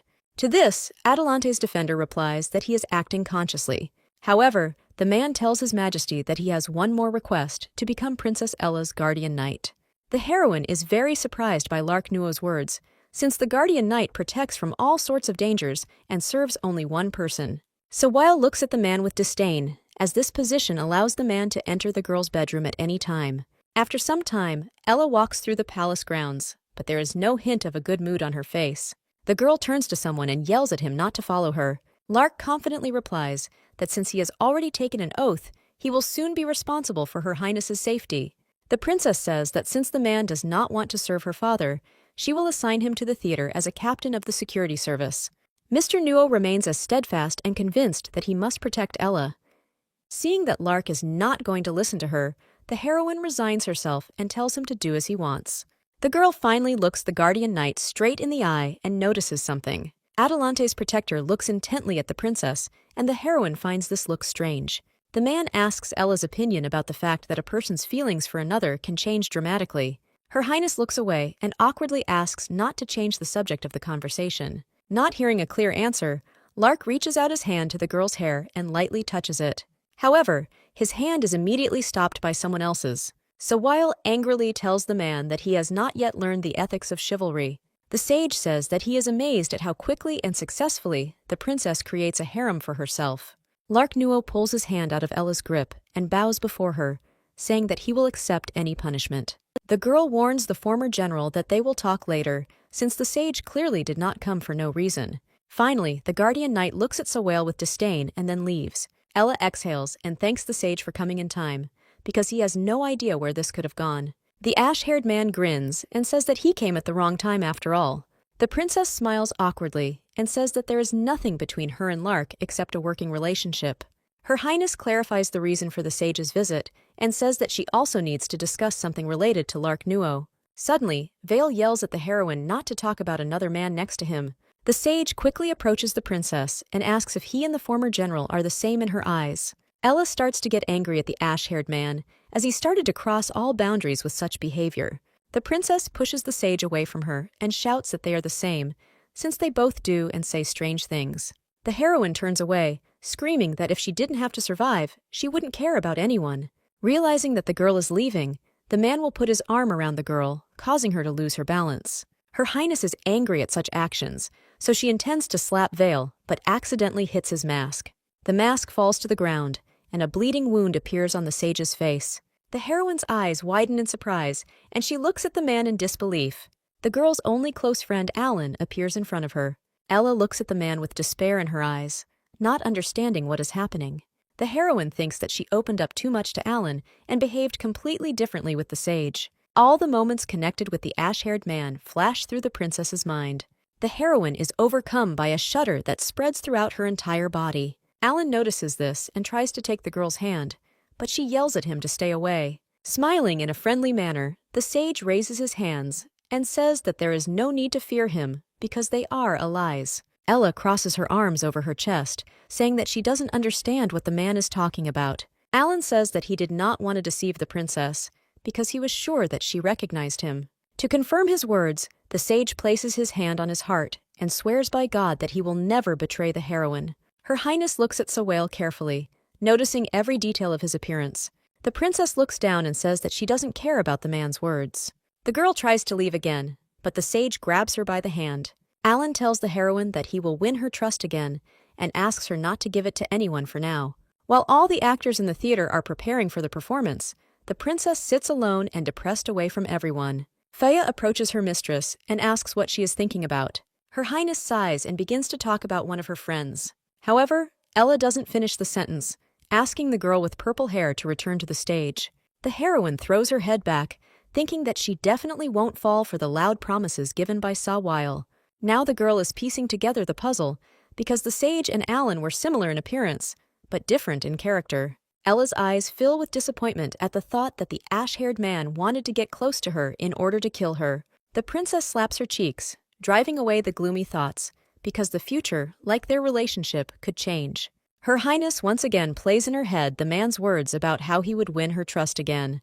The heroine begins to hit herself even harder on the cheeks, trying to convince herself that appearances can be deceiving.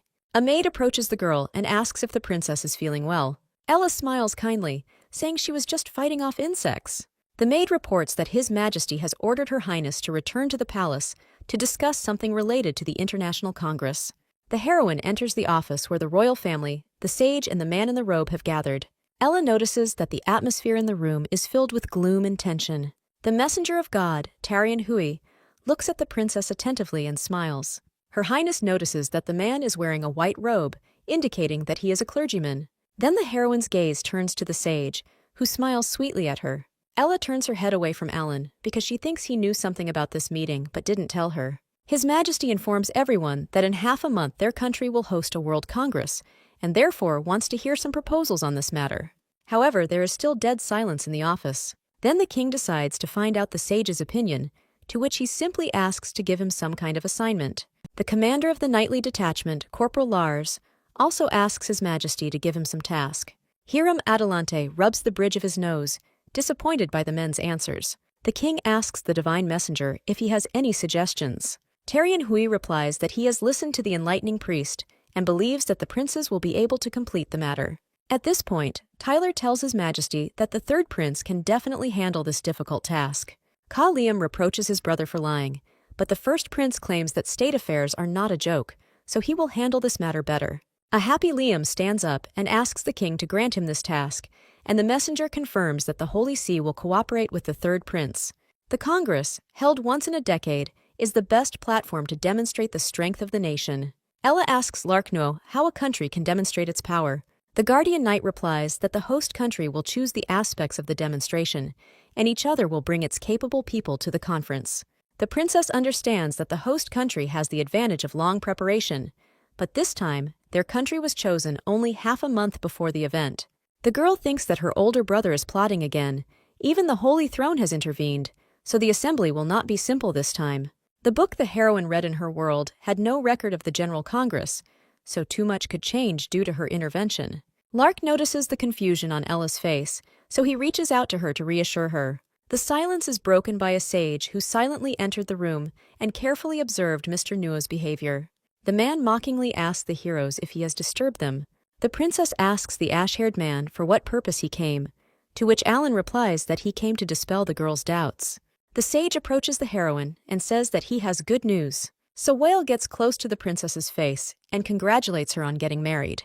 At the same time, a dark-skinned man is riding in the desert, anticipating a meeting with his beautiful bride. Ella yells at Alan not to make such jokes. The man takes out a black envelope, saying that the preparations were carried out in secret and everything has already been decided. Her Highness tries to take the envelope from the sage, but he does not allow her to do so, moving the envelope aside. The heroine is angry at Alan's actions and gets up from her seat to snatch the letter. The ash-haired man smirks and hugs the girl around the waist. Ella is not surprised by Sawwhale's actions and breaks into a sly smile. A clicking sound is heard in the room. Lark Nuo immediately takes the black envelope from the sage's fingers. The heroine smirks, playfully telling Alan that her assistants were behind his back all this time. The man approaches the girl's ear and whispers to her that he never thought that she would be in his arms. Finally, Ella's mind clears, and she pushes the sage away from her. The princess's face blushed from the realization that the ash-haired man's beauty had clouded her consciousness. The heroine extends her hand to Lark, ordering him to give her a secret order. The order states that an alliance with the state of Scipia must now be formed in order to prevent any possible hostility on their part. Ella crumples the paper in anger, realizing that in politics, there is neither peace nor friendship because there is only profit. Alan says he has more news, but this time it's bad. Seeing that good news is heavy artillery for the sage, the heroine hopefully asks what the bad news is, hoping that it will calm her down. Vale tells the girl that she needs to meet with the Prince of Scipia, and if nothing happened, then the messengers are already at the gate. Ella puts on a stony face, realizing that this is indeed bad news. One of the attendants asks His Highness if he needs to change before going down. Hiding behind snow-white tulle, the man replies that there is no need for this. The prince threateningly asks the messenger if he dares to order him, after which the servant falls to his knees, begging for mercy. The next moment, the Scipian falls to the ground dead. People watching this scene are amazed at how the prince of another state decided to demonstrate his power. The nobility discusses the fact that similar scenes could be observed among them before, but at some point, it stopped. Hearing such conversations, the heroine begins to get angry. The ambassador announces that His Highness, the third prince of the kingdom of Scipia, has arrived. People call the ambassador arrogant, to which he asks them if they are unhappy with something. A cry comes from the princess's carriage that she is really not happy with something. Ella comes down the steps and says that she is very unhappy with such a groom. The heroine looks mockingly at the man, telling him to go back where he came from. The third prince of Scipia passes his greedy gaze over the girl. After her words, the princess hurriedly returns to her carriage. Lark pulls the reins towards himself, forcing the horses to move faster. The prince does not lag behind and forces his elephant to follow Ella's carriage. However, such actions are stopped by the Knights of Adelante, surrounding the man from all sides. The sage asks His Highness Tariq to follow him into the city if he does not intend to leave the palace grounds. Alan warns the man that he will need to put in some effort to obtain the promised treasures. Seeing that the Adelante Knights have no intention of letting him through, Tariq orders his mount to enter the city. The sage returns to his residence, heading somewhere in a hurry. Ella asks Sawale if everything has been decided, and when she receives a positive answer, she calls the maid to her. Understanding why the princess called her, the man gestures for the maid not to do anything. The ash-haired man approaches the heroine and begins to remove her heavy jewelry. The girl says that she is lucky to have such a smart man serving her. Ella reasons that the prince of the state of Scipia is quite cruel. The sage says that His Highness is not as stupid as he seems. The princess thinks that since it was her older brother who insisted that she get married, it means that she is in his way. The heroine throws her head back and reminds the sage that he is helping her with this marriage, and she is helping Ka Liam with the Congress. Alan says that everything is going according to plan, and he would not have allowed the wedding to happen anyway, even if Ella herself wanted it. The crowd, gathered in front of the Colosseum, excitedly discusses today's premiere, which is about to take place. Suddenly, an elephant appears in front of the people, roaring at them. However, the townspeople do not pay much attention to the animal and continue to discuss the theatrical performance. Tariq asks his elephant, "Pan Pan, why the people don't run away from them?" Then the prince decides to show how ruthless he is and gives the command to the elephant to attack. When the animal swings its trunk at people, it encounters an obstacle in the form of a shield in front of it. It was the Knights of Adelante who once again stopped His Highness's attack. Corporal Lars warns Prince Tariq that although he is an honored guest in their country, he has no right to take the lives of the Adelante people. The man shouts to the commander of the night squad that they dare not attack Pan Pan. The prince's attention turns to the fair-haired youth who calls out His Highness. Jack informs Tariq that the princess has prepared a place of honor for him and is awaiting his arrival. Earlier, the prince's servant told the man about the success of the theater and about the tickets that allow him to shake the hand of his idol. Tarek was then surprised that such tickets cost a fortune and asked the servant why they couldn't buy the girls as mistresses. The subject responded that the workers carefully observe the theater's rules of not having personal contact with fans. The third prince knows that sometimes the princess herself takes part in the performances, so he joyfully shouts that he is ready to meet his bride. Tarek gets off his transport and walks towards the entrance of the theater, thinking about how he underestimated Ella. Behind him, the man hears the theatergoers discussing how their beautiful princess is forced to marry such a cruel man. A charmingly beautiful girl appears on the stage. She moves gracefully and elegantly, attracting all eyes. His Highness Tariq also stares at his bride in fascination throughout the performance. After some time, the heroine is already sitting in her dressing room, taking off her jewelry, and suddenly the Prince of Scythia starts to break into the room. Tariqa was tried to be stopped by her Highness's maid, but the man did not care about her words. Ella asks the groom if there is any etiquette in his country that requires barging into a woman's room. The prince begins to approach the girl, asking her if she is still angry. However, a guardian knight appears on Tarek's path, who does not intend to let the man closer than necessary. His Highness is irritated by Larknua's actions and angrily shouts at him to move away. Ella raises her voice and tells her fiancé that he crossed the line when he tried to beat up her friends outside her house. Tarek peeks out from behind the former general and happily asks if the bride wants to talk to him. The heroine gives a sign to Lark and warns the prince that she does not agree with their engagement, so he can leave. Tarek smirks at the knight who let him pass and says that the marriage does not depend on Ella. The princess replies to the groom that since this is so, he can marry her without her consent. The third prince tells the girl that before meeting her, he had bad intentions towards her, but now he will treat her like a wife. The man runs his hand over the heroine's cheek, saying that a political marriage is her destiny. The girl's gaze dims when Tariq says that she should be glad that she at least has a pretty face. His Highness warns that the decision about marriage will not change, but he would prefer that Ella marry him of her own free will. Seeing that the princess became sad because of his words, the man smirked and hugged her. However, her Highness pushes the groom's hand away, telling him to stop. Ella says the prince is right, but she wants to make sure he is sincere, otherwise he will only get a cold corpse. The Prince of Sepia asks his bride to tell him more details, but he himself thinks that the girl is a naive and spoiled empty-head. The heroine says that she has 3 conditions. The first is not to violate the order in the city during the Congress. The second is that her fiancé must become the absolute champion during the Congress. And the very last condition is that the man must tell who planned this marriage. When the prince finally leaves, Ella exhales, saying that if she had just a little more time, she would not have been able to hold back. The sage enters the room through the window, saying that the girl looks like she handled everything with ease. Alan takes a snow-white handkerchief out of his pocket and begins to wipe the princess's shoulder. Recalling that Tariq touched the girl, the ash-haired man begins to wipe the heroine's entire body in irritation. Ella pushes the sage's hand away, asking what he is doing now. The man's face becomes darker and darker with each passing second. Noticing this, the princess anxiously asks a whale if everything is okay with him. The man barely audibly says that he is very sorry. The sage says something else barely audible, but Ella doesn't hear any of it and asks him to be a little louder. Sawile said angrily that the girl threw herself into the third prince's arms and did not take her eyes off him, which was untidy to watch. The heroine says incomprehensibly that Alan himself mentioned a trap where she was used as bait.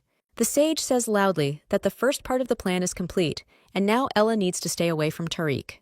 Now the girl is the key to finding evidence of treason on the part of the people behind the Prince of Scythia. Sawile says in a serious tone that the marriage contract must be terminated for good reason. The heroine laughs evilly, telling him to leave it to her. The princess confidently says that she will not allow her fiancé to win any competition. After some time, all the participants of the Congress had already gathered in the temple of the deity. The corporal approaches His Majesty and reports that all representatives, with the exception of the state of Luoyang, have arrived. Tarek's cry is heard, irritatedly asking the king how much longer they have to wait for the start. Considering this tone to be beyond the bounds of decency, Hiram Adelante intends to put a stop to it. However, the third Prince of Sepia and his ambassadors look menacingly at the man, awaiting his next move. The king shudders and remains silent, unable to say anything else due to fear.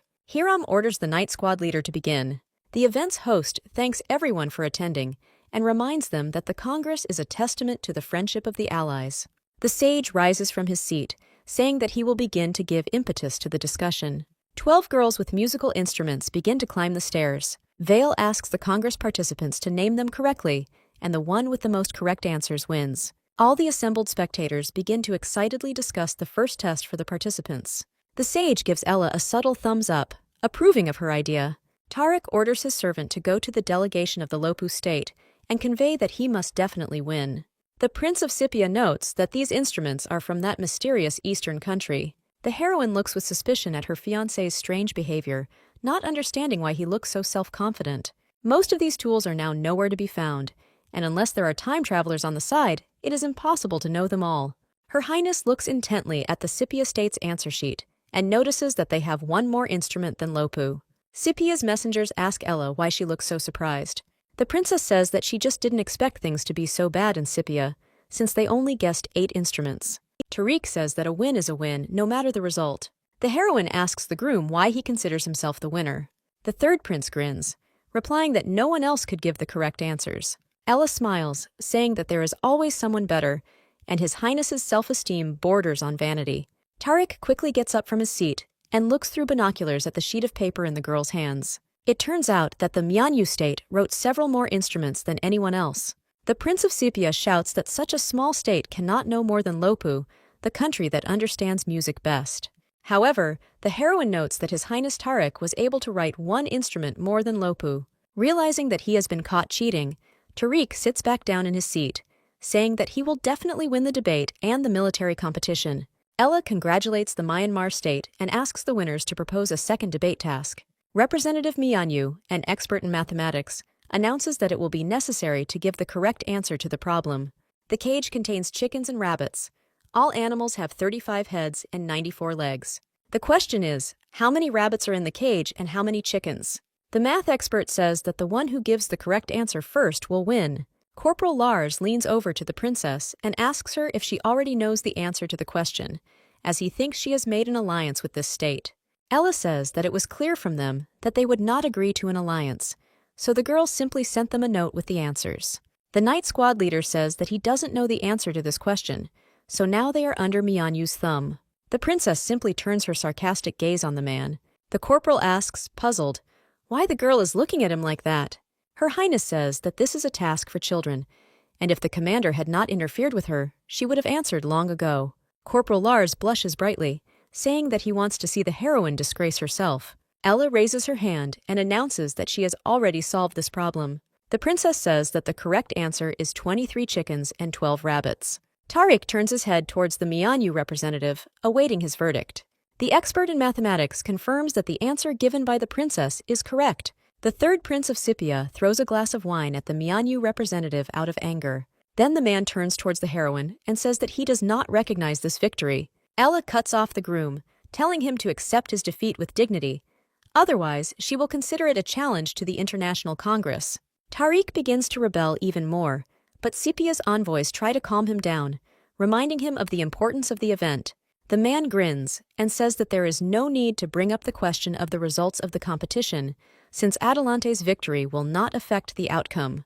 The princess warns that if the prince loses the martial arts competition, he will have to admit his mistake. At this time, behind Her Highness's back, the corporal mutters to himself that he will closely monitor the actions of the third prince.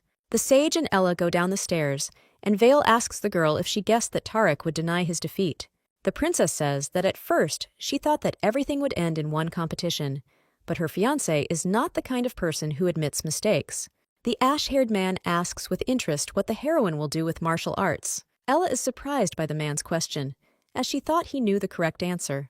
The corporal announces that the winner of the second task is the state of Adelante and asks who will be first in the wrestling test. Tariq shouts that he assumes the fight will be one-on-one, and then it will be enough to win 2 times in 3 rounds. The commander of the knightly detachment draws the sage's attention to himself, tearfully asking for help. Ella chuckles, telling the ash-haired man that his cute charge is in need of help, so Vale better help him out of trouble. The man gently touches the heroine's nose, saying that he will do so if that is what she wants. The girl blushes and clicks her tongue at Alan, realizing that a fight awaits him. The sage declares that the rule of the arena is a battle of attrition, and the winner is the one who lasts the longest. Tariq suggests another rule, that the country should be represented on the battlefield by two people. Sawale easily agrees to Prince Sepia's proposal. His Highness suggests that the hosts of the Congress speak first, to which the sage also agrees. Half an hour later, Tariq enters the arena and orders the participants to get out quickly, as he already wants to have fun. The gates open and Ella comes out, surprising her fiancé. The man says that he will fight seriously, regardless of gender, but the heroine says that she only came to see Adelante's victory with her own eyes. Finally, the real participants of the battle, Sawale and Lark Nuo, enter the arena.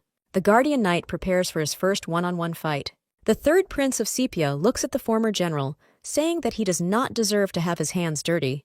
Tariq calls over his fighter, Franco, ordering him to earn the victory. Franco looks down at his opponent with wild eyes, surpassing him in size. Ella looks at her knight with concern in her eyes, worried if he will be okay against such a big opponent.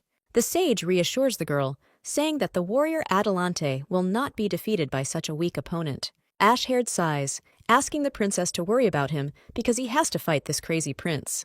The heroine asks the man in surprise, "Can he lose?" Alan puts on a pained expression, saying that he definitely won't lose, but he might end up injured. The girl just laughs at this, because even if the sage is offended, it won't be the end of the world. Sawale is surprised that Ella has so much confidence in him. The heroine smiles widely and says that it is because the man is the great sage Sawale. The princess thinks to herself that according to the book, Alan was a man with great strength and who had won many victories. The sage turns away from the heroine to hide his reddened face and confidently says that he will not let her down. The tip of Lark's sword hits the enemy's mountain of muscle. The man understands that with such a strong shield in the form of the opponent's body, it will not be so easy to win. At that moment, the knight is distracted by the sage and the princess, who are standing to the side and chatting pleasantly with each other. Seeing his opponent distracted, Franco aims his fist at Lark's head.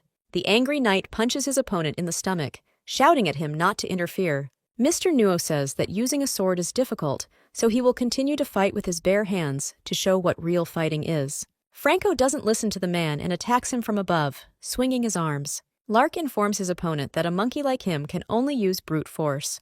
The knight uses a backbend throw, slamming Franco into the ground. This ends the battle with Lark Nuo victorious. The former general approaches the princess and says that he was glad to carry out Her Highness's order. Ella pats the man on the shoulder and praises him for a great fight. The heroine tells Prince Tariq that she did not expect that his warriors were not even capable of fighting back. The third prince points to Lark and asks him if he was the one who invaded his borders with his army. The princess begins to worry because there was no information about the invasion in the book. The sage tells Tariq that those territories were originally a vassal state of Adelante, so the knight only wanted to return the lost land. The prince says that this argument is pointless because the truth is on the side of the winners. Vale takes out his sword and says that he also wants to explain something to His Highness. The man warns his rival that there will be punishment for wanting to get what belongs to others. The opponents cross swords and the fight begins. Lark watches the battle and remembers that according to rumors, the sage is not a simple civil servant as he may seem. The princess asks her guardian knight if he is hurt. After hearing that Nuo is okay, the girl asks his opinion on how soon the wiser will win. The man is amazed that the heroine does not even consider the option of defeating Sawale. Although Ella doesn't know what level the ash-haired man's skills are, she is absolutely sure that he is capable of standing up for himself. Lark, seeing Her Highness's confidence, says grimly that they will soon see the triumph of the sage. The heroine screams that she is upset that people who shout about their strength cannot deal with a simple civil servant. The messenger of Sepia asks the princess not to interfere in the fight of the third prince. Ella cuts the man off with a glance, reminding him of who he is currently talking to. The heroine turns away with displeasure, whispering that her statement was not specifically directed at Tariq. The girl calls the maid to her, asking her to tell someone that it is time to act. The princess looks at Sawale and thinks that now everything depends on him. The Prince of Sepia shouts at the sage in displeasure that he is acting without initiative, but Vale says that he is serious about winning. His Highness informs the ash-haired man that he managed to piss off Tariq and he will regret it. The next moment, the arena is filled with astonished cries from the crowd. Ella asks Lark Nuo what caused people to react like that. The knight replies that the Prince of Sepia used Shuni's technique. As the sage dodges the attacks, the former general says that Tariq used to have a reputation as the god of war Shuna. Shuna said that he was good with two swords, which means that Tariq had only fought at half strength up until this point. Sawale smirked and said that his opponent had finally gotten into the swing of things, just like a god of war would expect. The third prince tells the sage not to be distracted and to concentrate on the fight. Ash-haired asks the princess how much longer he needs to fight, since he won't last long, to which the princess says that he can finish. The sage grins, saying that he will do everything right now. Sensing something was wrong, Tarek jumps away from the man. Vale smiles kindly and says that this task cannot be completed quickly. At this moment, the prince remembers the princess's words that people shouting their strength cannot quickly deal with a civil servant. It dawns on His Highness that the girl did not say this to provoke him. Alan points the tip of his sword straight at the prince's eye, and at that moment, Tarek realizes that his words were a signal. The prince dodges the sage's attack. However, the blade still cuts his skin. Sawale doesn't stop there and swings his sword again. Tarek manages to dodge again, but finds himself in an unfavorable body position. At that very moment, the sage points the tip of his sword at his opponent. Valet smirks and advises the prince to surrender. However, the man says he has not lost yet. The sage slides his sword across his opponent's neck, causing blood to flow. Alan warns the prince that they wish to gain victory, not take his life. The princess shouts to Vale that victory is victory, and there is no need to harm His Highness. Otherwise, she will be ashamed of this victory. The heroine turns to the prince, mockingly asking if he's offended by her success. At these words, the sage tries unsuccessfully to contain his laughter. Suddenly, a cracking sound is heard. His Highness the animal shatters the arena wall as it rushes inside. The prince looks at Pan Pan in shock. Spectators start running away from the stands in horror. Tariq's servants restrain him so that he does not rush towards his elephant. The rest try to stop the enraged animal so that no one gets hurt. The princess smiles and turns to her guardian knight.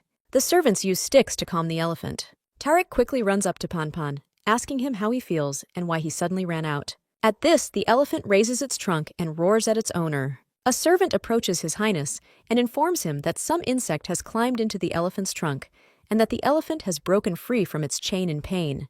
Tariq screams furiously, asking how this could happen and where were the people looking after the animal. The keepers fall to their knees and say that someone set them up by putting poison in their food, causing them to become infected. The prince kicks one of the men, calling him useless. The heroine approaches the groom and tells him to take a close look at one person before punishing the caretakers. Next to the princess stands Lark Nuo and one of Prince Sipia's men. Tariq asks the girl how he should understand such actions of Her Highness. Ella unfolds the paper and asks the prince to explain instead why his man is carrying Adelante's defense plans with him. After some time, the heroes gather in the throne room. The corporal informs the king that the man of Sipia has indeed found Adelante's defense plans, certified by His Majesty. Chiron asks the third prince what reasonable explanation he can give for such a thing. Tariq just scratches his ear, asking what he has to do with it. The man says that the papers were not found in his hands, and it is precisely in the royal family that there is a traitor. The prince turns a serious gaze on the king, asking if they want to set him up. His Highness does not understand how the princess managed to find these documents so quickly.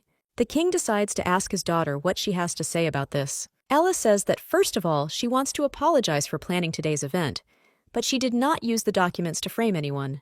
The girl says that because of bad rumors about her fiancé, she asked the elder to find out everything.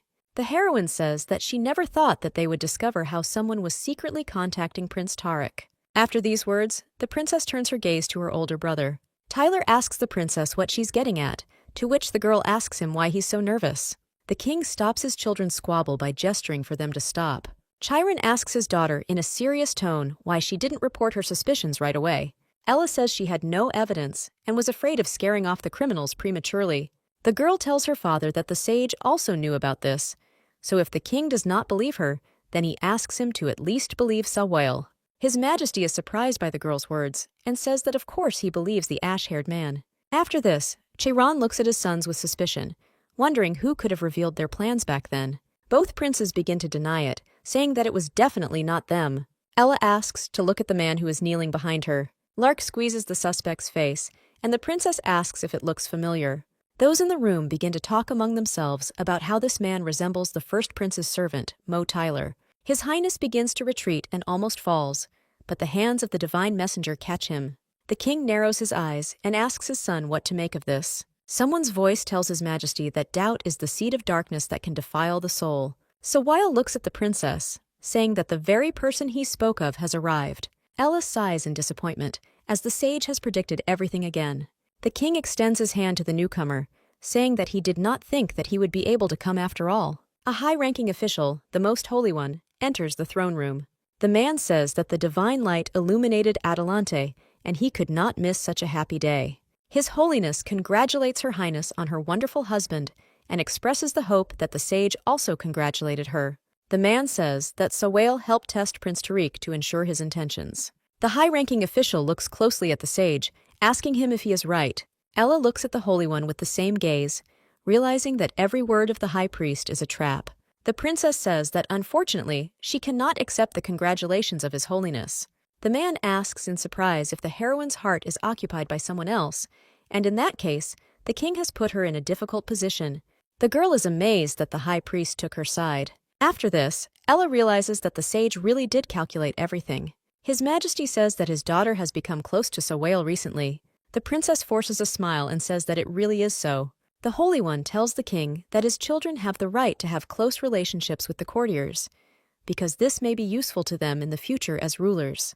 Chiron smiles, saying that running the country is his burden, so let the children live without it for now. The man opens his arms for a hug, saying that he is ready to do everything for his daughter's happiness. The king happily announces that he spent his entire treasury preparing Ella's dowry, so he hopes that Tariq will take good care of her. The princess angrily shouts at her father, saying that she has won. His Majesty interrupts his daughter, saying that they can celebrate the victory and the heroine's wedding at the same time. The heroine turns around and tells her father that she hates him the most. Chiron addresses Tariq, saying that he has spoiled Ella too much, so the groom will have to be patient. The third prince bows to the king, thanking him for his trust. His Majesty decides to set a date for the wedding, and the Holy One suggests the Feast of the Divine Descent in 3 days. The sage smiles politely and asks to entrust the organization of the celebration to him, promising to arrange the perfect wedding. Chiron looks at Sawale carefully, then says that he will leave this to him. In the evening, on the streets of the city, the inhabitants of Adelante joyfully celebrate the Feast of the Divine Descent. However, the heroine sits alone by the fountain with a glass of wine. Alan approaches the girl, asking what she is thinking about, to which Ella replies that the speeches of some men are capable of deceiving the devil himself. The sage tells the princess that this sounds too vague, so she explains that she means him specifically. The man says that Her Highness has offended him because he has never lied to her. Ella agrees that Vale is indeed telling the truth, because he has calculated every step, and in the end, everyone will become his pawns. The sage learned that Tyler and Tariq's deal would take place during the Congress, since the only safe meeting option was the day everyone gathered together. Alan reminds the princess that it was her idea to provoke the elephant so that their contact would reveal himself. Ella recalls that Sawale expected the high priest to come to Tyler's defense and facilitate her marriage. Ashhaird says that he just wanted to see if the first prince had enough weight in the eyes of the Holy One. If Mo Tyler had not been so important, the high priest would not have shown up, and then the prince would have left the scene and the girl would have broken off the engagement.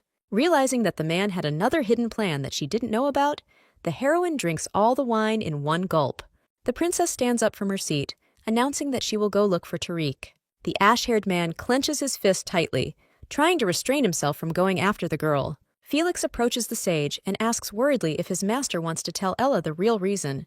Looking after the heroine, the man says that it will be better if she remains in ignorance. Finally, the day came when the wedding preparations were completed, and the bride and groom became husband and wife. After the ceremony, the king sees off his daughter, who leaves for her husband's country. The girl stands in traditional sepia dress and asks her father if he will take her back if Tariq treats her badly.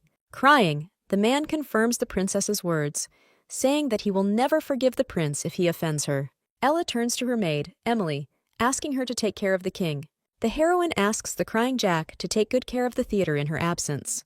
The princess turns her gaze to the sage, who looks at her emotionlessly. Seeing nothing in the man's eyes, Ella turns away and heads to her carriage. Suddenly the man speaks loudly to Her Highness. While the sage hurries to the princess, people around him begin to talk about rumors about their close relationship. The king looks at the ash-haired man in bewilderment. The Holy One asks to forgive the heroes for these last moments. Sawale kneels down, saying that he hasn't congratulated the girl on her wedding yet, so he gives her a gift that will protect her. Alan looks at the heroine with hope in his eyes. Ella takes no action, so her husband thanks her for the gift, saying that he will take it instead of his wife. However, the sage continues to hold the gift tightly. Sawale insistently asks Her Highness to accept the gift. Without saying anything, Ella turns away from the ash-haired man and heads towards the carriage. The sage's eyes reflect shock and confusion. While the princess climbs the steps, the man remains standing on one knee. Lark Nuo asks to give the gift to him so that he can give it to the girl later. The heroine sets off on her journey, and the ash-haired man remains standing in the same place.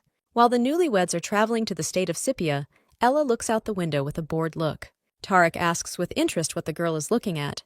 The man says that the local landscapes are too deserted, and all the beauty is in the capital, after which he offers the princess some wine. Her Highness takes the glass away and irritably asks her husband to turn away. At first, the third prince is angry because of the heroine's words, but when he looks at her, the negative emotions quickly disappear. The man blushes, realizing that his wife is very beautiful. Tariq says he understands that Ella is against this marriage, but she had to leave, as a relationship with a sage could jeopardize the king's status. The princess indignantly asks if the third prince would like to be king, even if he is not the eldest son. The man says that of course he would like to, but he is glad that the heroine failed. Tariq comes close to the girl's face and says that he is happy because she became his wife. The prince slides his hand over Ella's shoulder and confesses to her that he has truly fallen in love with her. Realizing what might happen now, the princess places the glass between their lips. With the same object, Her Highness pushes her husband away from her. While drinking wine, the princess asks the man if this is what he calls love. Tariq smiles and says that Ella is truly special. The heroine tells the prince that she is tired and orders him to go out and close the door, to which he agrees without hindrance. The princess falls on the cushions, glad that the man has finally left, and asks Aisha to take out the things. Ella opens the sage's gift and sees a huge amount of precious jewelry in it. The girl is surprised by this, saying that now the man must be crying into his pillow because of the money he spent. Hearing laughter behind her, the heroine asks Aisha what she is laughing at. After this, the princess remembers that all the people close to her sent her straight into the wolf's mouth, which is why her mood worsens again. Ella runs her hand over the jewelry and a smile appears on her face again.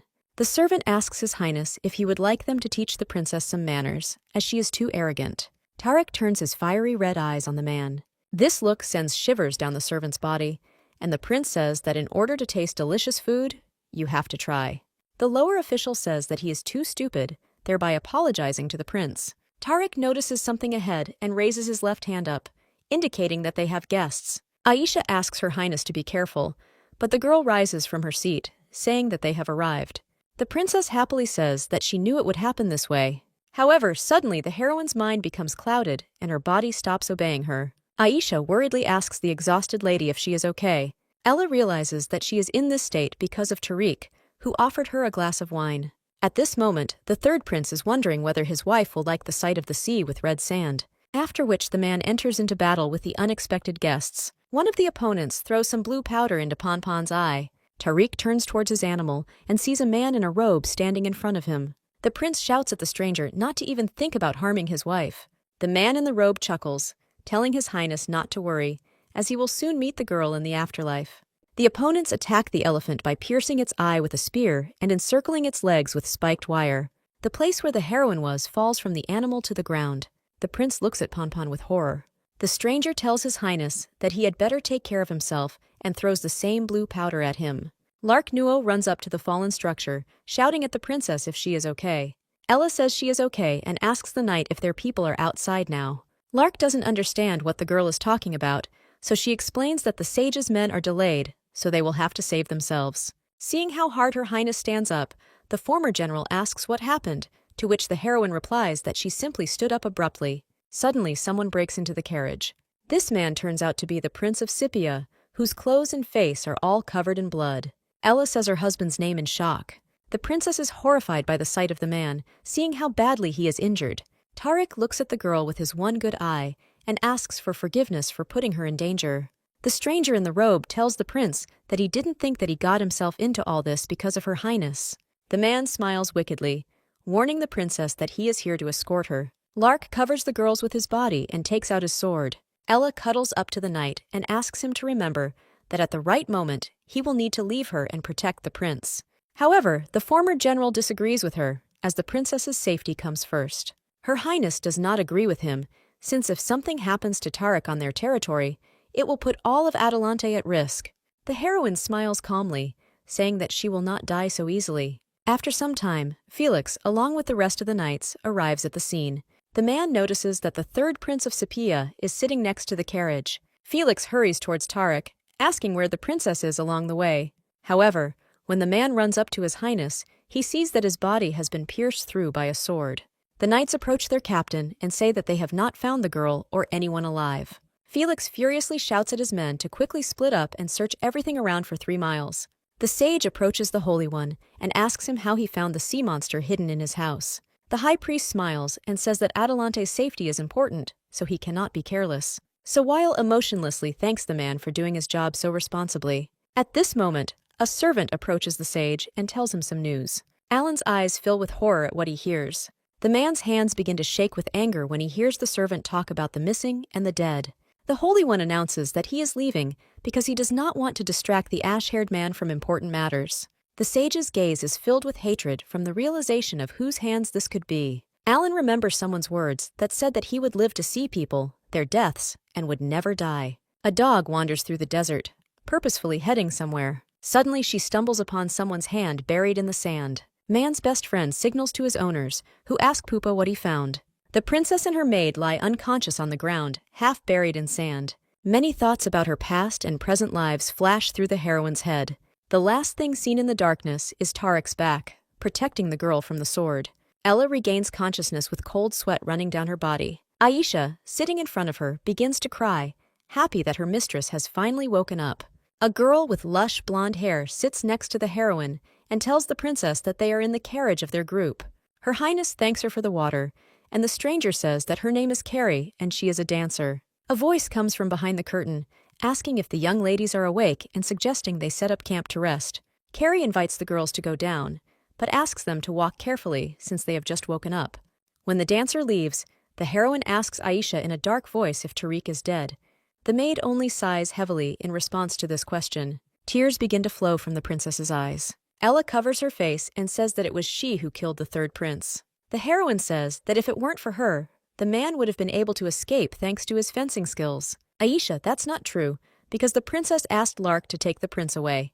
Her Highness screams that Tarek has returned anyway to take the blow that was meant for her and that she must die. The heroine says that her death should have happened even earlier, and if she had not intervened in history, the prince would not have died, and the maid would not have ended up in the desert. However, Aisha does not agree with the words of her mistress, saying that if it were not for the princess, she would not be alive now.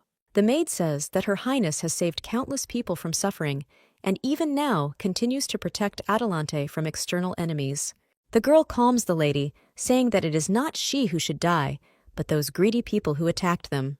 A sad smile appears on the heroine's face, reddened from tears. Ella thinks that her greed also led to this, because she did all this because she did not want to die. Carrie shouts happily from behind the door, informing the girls that the food is ready. The princess wipes away her tears, offering to talk about this later, but now to go and eat. Aisha looks at her departing mistress with tears in her eyes, wondering what to do next. At the same time, the sage jumps forward as fast as possible. Ahead, Savale's men notice the princess's guardian knight. The ash-haired man stops right in front of the man, immediately asking him where Ella is. Without looking up, Lark says that they lost the girl while chasing the killers. For this answer, Mr. Nuo receives a whip across the cheek. The sage shouts angrily at the knight, calling him an idiot. Lark reports that her Highness and her maid had fled to the east, and the princess herself was in poor condition. Vale asks worriedly if the heroine was injured. The knight says through clenched teeth that Tarek died right before the girl's eyes, and she looked like a recruit who saw death on the battlefield for the first time. A messenger approaches Felix with some message. The man tells the gentleman that the state of Scipia has declared war on them. Felix wants to offer something to the sage, but he is stopped by a gesture. Ash-haired tells Lark that he has a chance to redeem himself. It's late evening, and a group of dancers begin dancing around the fire. Carrie approaches the princess, who is sitting to the side, saying that they sing and dance well, which is why everyone in the desert knows them. Tired Ella agrees with the girl's words. The girl stands up and says that there is no sadness that cannot be dispelled by music. Carrie points ahead, saying that if you get lost, you just have to keep moving forward. The princess laughs at the funny expression on the dancer's face. The heroine reflects on how it was too presumptuous to try to change history, because in the end, she only caused pain to herself and others. Her Highness looks at the starry sky and thinks that it will be better for everyone if she leaves. Ella again agrees with Carrie and asks if she can join them. Aisha approaches her mistress and asks her if she has any wishes, to which the heroine asks if she is having fun. The maid says enthusiastically that it was hard for her when she saw everyone dancing in the theater, but now she feels happy. The princess asks the girl if she wants to stay here, and Aisha thinks that her mistress wants to wait for the sage here. To this the heroine shakes her head. Ella says that she will not return to Adelante anymore, as she joined Carrie's group and is now a dancer.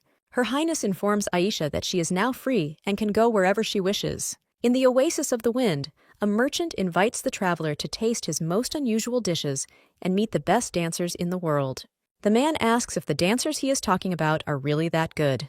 The merchant says that you have to see it with your own eyes, but they only visit them in transit.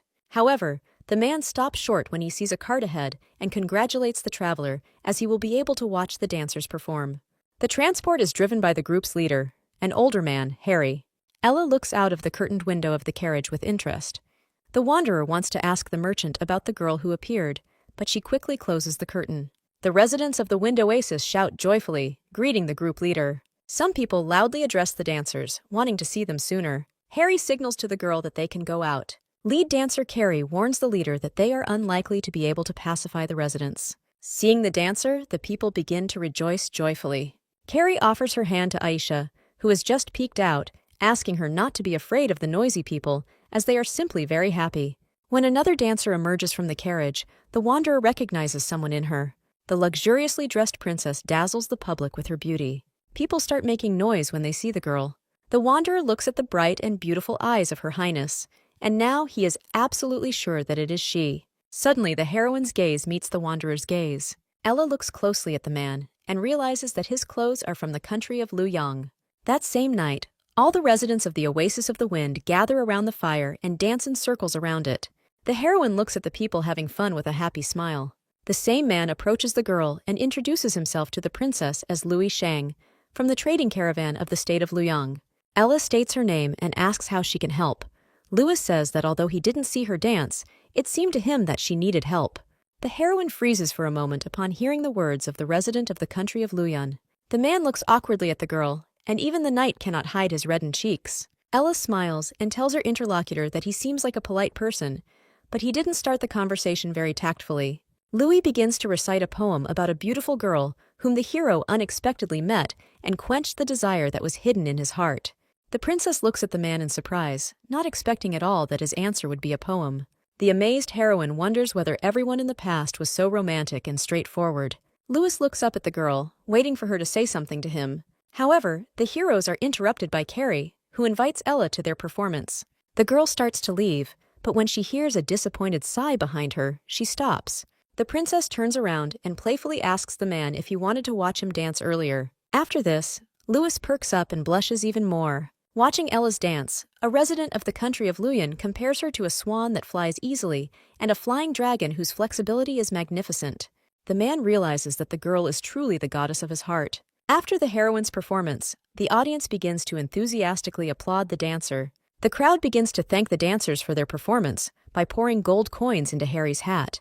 As the girls begin to leave, Carrie tells Ella that a guy wants to say goodnight to her. After her words, the heroine turns around and sees Louis Shan behind her. The princess asks the man why he didn't go, since the performance was already over. Seeing that the resident of the Luyan country was too embarrassed and did not say anything, Her Highness decided to leave. However, Louis stops the heroine, carefully touching her hand. Ella looks at the hand holding her for a few seconds, and then abruptly removes it, pressing it to her chest. The man apologizes for his behavior, saying that he did it without thinking. The princess puts on a blank face and tells Louis that she has to go. Carrie flinches when she sees the main character hurriedly entering the tent. The dancer expresses her concerns to Ella that the man is not her type. The princess sits down on the carpet and says that she turned Louis down, to which Carrie replies that there are no restrictions on personal life in their troupe. The girl says that she has been dating different people for a whole year. She also asks Her Highness if she considers this debauchery. Ella says that everyone has the right to live the way they want. After these words, Carrie gets closer to the heroine's face, advising her to have fun with that man, because soon they will go to Luyang. However, the princess refuses the dancer, saying that she did not appreciate Louis's persistence, to which the girl asks in this case not to regret it in the future. Carrie then looks outside and sees that a resident of the country of Luyang is still standing in front of their tent. Louis Shan enters the hut, his gaze never leaving the floor. Manager Fang asks his master why he is so depressed. The man sits down and says that he is fine. Louis asks Manager Fang if he is really that unattractive, to which the man replies that there is no one who would not like a nobleman. In response to the manager's answer, the resident of the country Luyan smiles sadly, saying that he turned out to be a worthless person from a noble family. Louis warns Fang that he is leaving tomorrow. The next morning, a group of dancers are already packing their things to set off on their journey. A nobleman approaches Ella and asks her where she is heading now. Carrie sits down next to the girl and happily replies that they are on their way to the state of Luoyang. A dancer asks a man to introduce her to friends who are just as handsome as he is. At these words, Louis's face turns so red that it looks more like a ripe tomato. Seeing this reaction, Carrie laughs, calling the man very cute. Ella turns to the nobleman and says that the dancer did not mean to do anything bad. Louis excitedly says that he would like the group to go with him. The nobleman says that the road to Luoyang is dangerous now, but his people will be able to protect them. When it starts to get dark, both groups make a stop. Manager Fang notices that his master always looks in one direction. Then the man decides to shout to his neighbors that they met here by fate, so he suggests having fun together. Carrie happily accepts the invitation and tries to take Ella with her, who refuses in every way. As a result, the heroes are seated together, and an awkward silence hangs between them. Louis asks the princess if she feels uncomfortable. The girl says that everything is fine and thanks him for taking them with him. Her Highness then decides to ask the man why he is so interested in her. Louis scratches his cheeks awkwardly, not knowing what to answer. Ella says that the nobleman is the same as everyone else who is attracted by her appearance.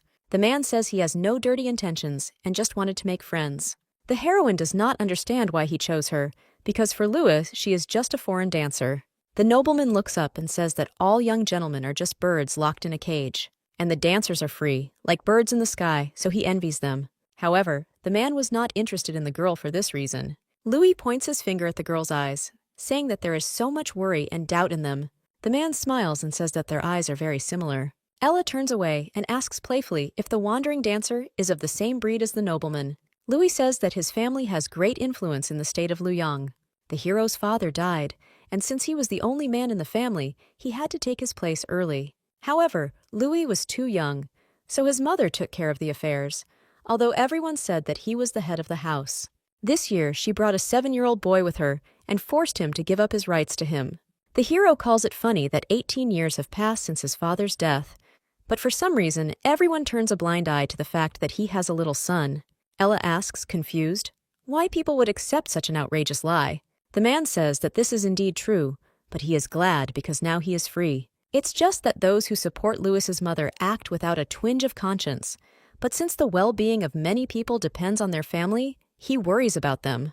The nobleman says that although he doesn't know what happened to Ella, he still feels that they are very similar. In words that they seem to be free, but are full of anxiety that they are not being let go, the heroine clenches her hand into a fist. Images of people close to her flash through the princess's mind.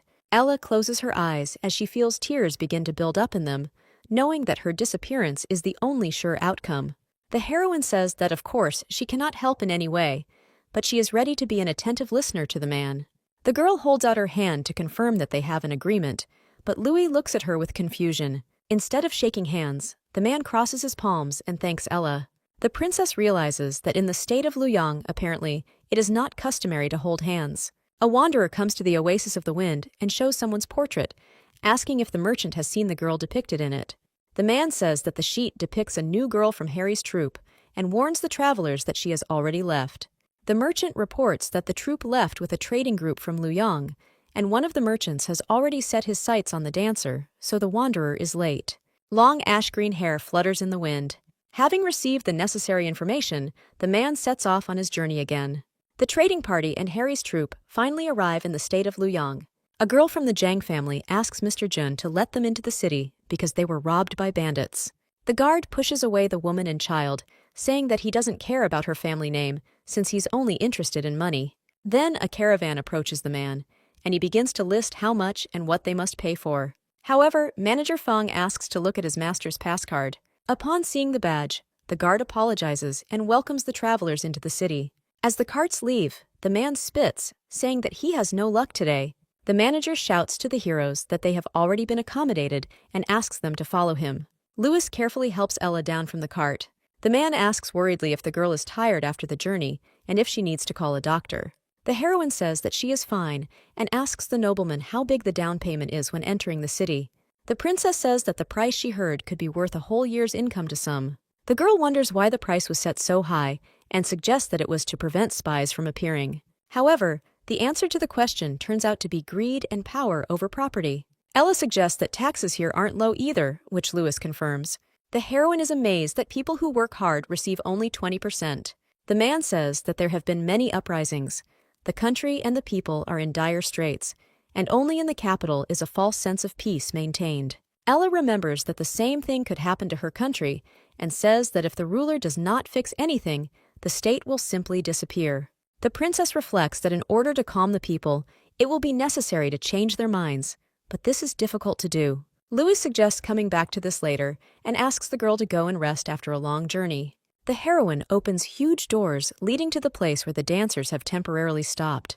Ella is met by Aisha, who begins to question her about her closeness with Mr. Louis. The maid hands the princess a cup of water. Aisha says that this cannot be done, since Her Highness should not abandon the sage, and the heroine chokes on water from these words. Ella blushes, saying that this is complete nonsense and that she and Louis are just friends. Aisha tells the princess that her relationship with the sage can be hidden from outsiders, but not from those close to her. The heroine gives the cup back and says that if Sawale needed her, he would not have married her off, but sent her to certain death. Her Highness asks to forget about the sage and warns that tomorrow they are going to see the beauty of the Dragon Kingdom. In the desert, the ash-haired man finds an earring belonging to Princess Atalanta. Looking at the decoration, the man asks Ella to stop swearing because she can do whatever she wants, whoever they meet. In the evening, the princess and Louis go to the Flower Goddess Festival.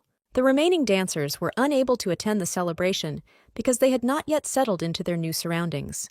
The man awkwardly says that he never thought that wandering dancers could have such problems. As an apology, Louis offers to pay for all of the princess's purchases for today. Ella happily warns the nobleman that she will not stand on ceremony with the money of such a rich man. The girl collects a huge number of souvenirs from the festival, which later end up in the hands of Louis. The heroes come to a diner, where a man orders tea and cakes in a tired voice. The princess apologizes for not being able to resist buying things with flowers, to which the man replies that this is typical of women. On the side of Louis, they notice a little girl who offers the gentleman to buy a flower for his beloved. However, the man pushes the child away, telling her to stay away from him. The girl flies straight towards the nobleman. The princess notices that instead of a flower, the child is holding a small dagger in his hands. Ella tries to warn the man about this, but doesn't have time. A cold weapon pierces Louis's stomach and blood gushes out. The girl cries loudly, saying that if she doesn't kill the man, her mother will die. The princess runs up to the nobleman and begins to press on the wound, saying that she will bring a doctor right away. The man hugs the heroine tightly, causing her to freeze in surprise. It turns out that Louis dodged the swords flying at them, which wounded him in the arm and cheek. Ella remembers the death of Tariq, who died right before her eyes. The heroine grabs the recently purchased vessel. The girl throws an object at the attacker, and it shatters into pieces on his hand. Immediately after the vessel, a lantern flies towards the criminal. Ella doesn't hesitate for a second and grabs Louis's hand to quickly leave before the killers come to their senses. The fire in the lantern begins to spread throughout the criminal's body and eventually sets him on fire. The doctor tells Fong that the internal organs are not damaged, and if the man takes the prescribed medications, everything will be fine. The main character looks at the lying, wounded nobleman with concern in her eyes. Louis asks the girl why she looks so guilty, since it was he who got her into trouble. The princess clenches her fists and says that she will leave the country tomorrow. Ella frowned, thinking that she shouldn't let more people get into trouble. Louis places his hand on the girl's hands, asking her not to leave. The heroine shudders at such an unexpected gesture from the nobleman. The man asks the girl if she has a place to return to and asks her to remain under his protection. Ella grimly asks Louis if she heard him correctly about whether there was a place she could escape to. The nobleman says loudly that he did not mean to offend the heroine with these words, but does not have time to say anything more, as someone interrupts them. The Queen's messenger enters the room and announces that she has sent an invitation to Harry's group to perform a dance. However, Louis immediately and flatly refuses this request. The messenger smiles as he asks the man if he is trying to disobey the ruler. Ella rises from her seat and says that they have received an order and are ready to carry it out. When everyone leaves, Louis takes the main character away, warning her that she can't go there, and he will order you to be escorted out immediately. However, the heroes do not get far, as the man develops a wound. The princess asks the man if he has a way to drive her group away. The man understands that if the girl leaves, the other dancers will bear responsibility.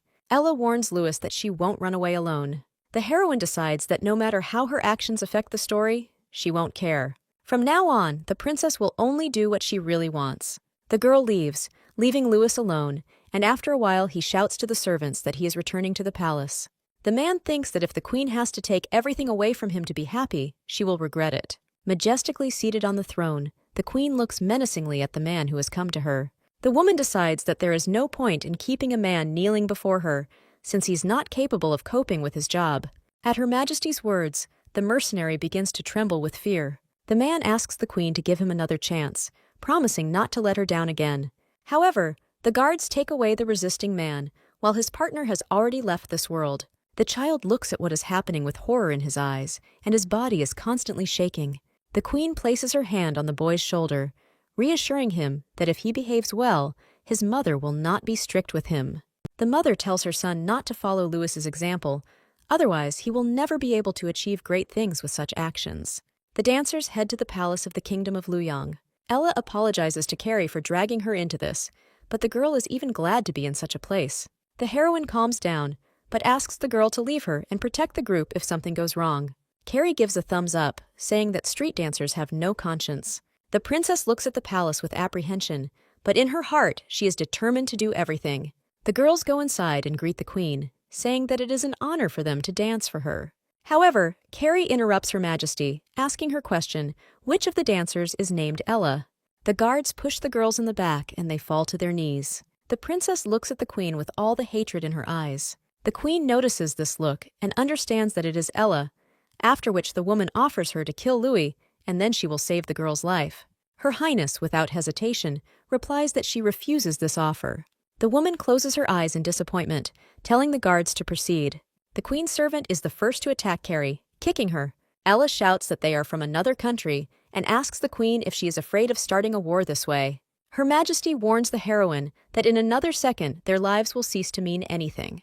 The princess realizes that the queen is not affected by such words, so she begins to think quickly about how to buy some time. Ella tells the woman in an innocent voice that she will do anything, but first asks her to explain why she wants Louis to die. The queen signals the servant with her hand to take her son out of the room. Her Majesty says that Louis is the deposed king of the state of Luyang and her son. The heroine pretends to be surprised that the man is the queen's son, but still persistently wants to know the reason for the desire to kill him. The woman does not answer this and orders Ella to return, accept Louis' advances, and kill him. The heroine's dress skirt is pulled by a crying Carrie. The princess apologizes to her friend for dragging her into this. Her Highness decides that enough time has passed and tells the queen that she will not let them go anyway. Ella says that since a woman raised her hand against her own son, she certainly won't let the pathetic ants escape. The queen smirks, saying that the man never came, so there is no point in delaying. The heroine realizes that the ruler of Luyana has calculated everything, but at that moment she is grabbed by the hair. The guard takes out his weapon, intending to kill the girl. The princess closes her eyes, believing in Louis until the very end. The next moment, the guards fall to the floor from the prince's assistants, dressed in the same clothes. The nobleman tells his mother that she is crossing the line by trying to execute his men. The queen smiles and says that she thought that her son would never cross the threshold of this palace. The man approaches Ella, helps her up, and says that if the woman wanted to see him, then it is not necessary to kill someone. Louis apologizes for being late, but the heroine says that he shouldn't be the one asking for forgiveness, since she was used as bait. The prince covers the girl's lips, saying that for her sake he will go through fire and water. The queen is informed about Ella, and the woman asks her son if he would think the same if he found out that she was an Adelant spy. Hearing this, the heroine opens her eyes wide in surprise. However, Louis tells his mother that such a thing is impossible. Her Majesty decides to address the princess by her status, asking her if she is right. The man turns his head towards the girl, and understanding is reflected in his eyes. Ella closes her eyes, not believing that anyone could know her true identity. The heroine looks at the trembling Aisha, Carrie, and the other dancers, realizing that she must protect them. The princess confidently replies that the queen is right. However, Her Highness says that it was too rash to call her a spy. The ruler asks her son if he admits guilt and concealment. Ella tells the queen that the man did not know who she really was. The princess says that Louis is quite easy to deceive, so such accusations flatter him. The heroine turns her gaze to the queen, warning her that she will not be able to cause any harm to the nobleman anyway.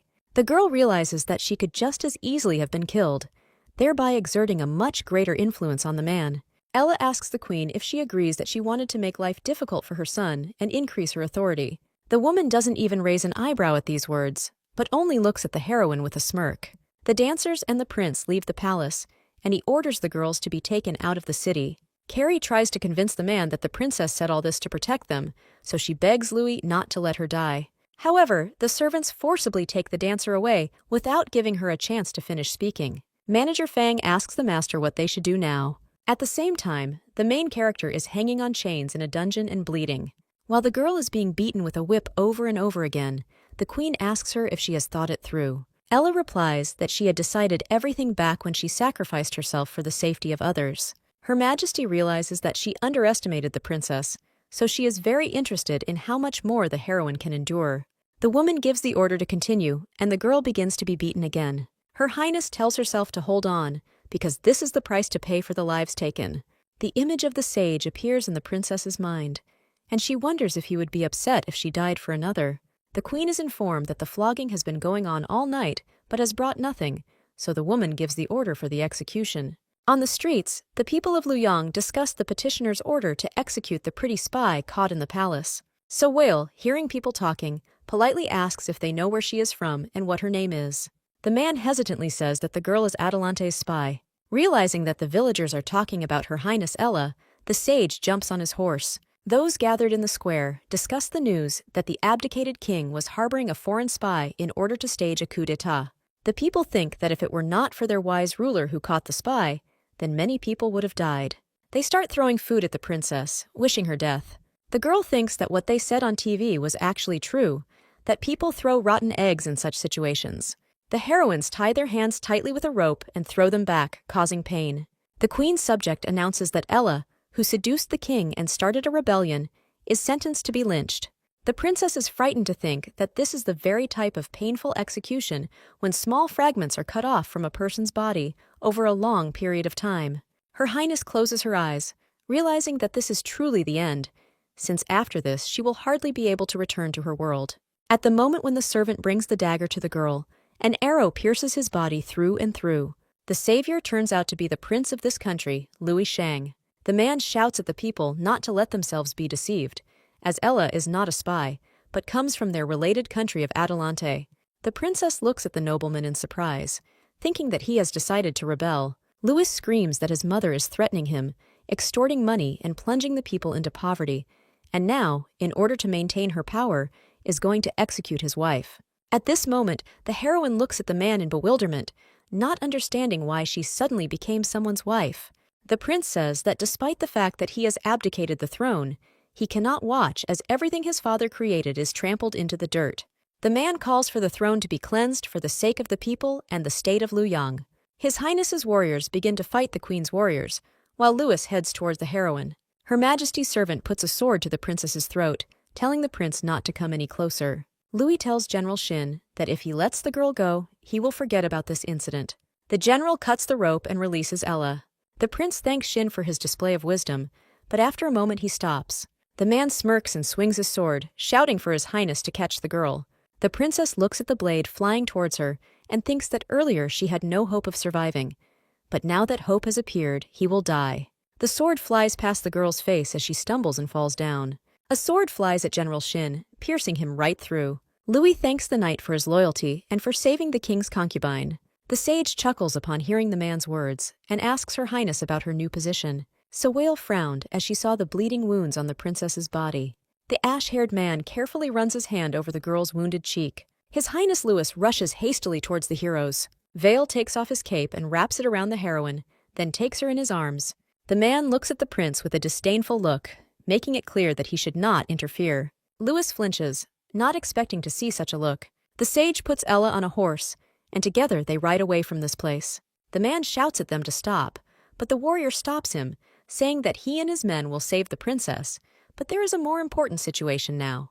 Louis decides to leave the command of the rescue operation to his warrior, and he himself remains to fight the enemies. Sawale carries the heroine on his shoulder, but she tries in every way to get off him. Seeing a girl coming out of one of the houses, the sage puts his finger to his lips and smiles sweetly, thereby asking her to be quieter.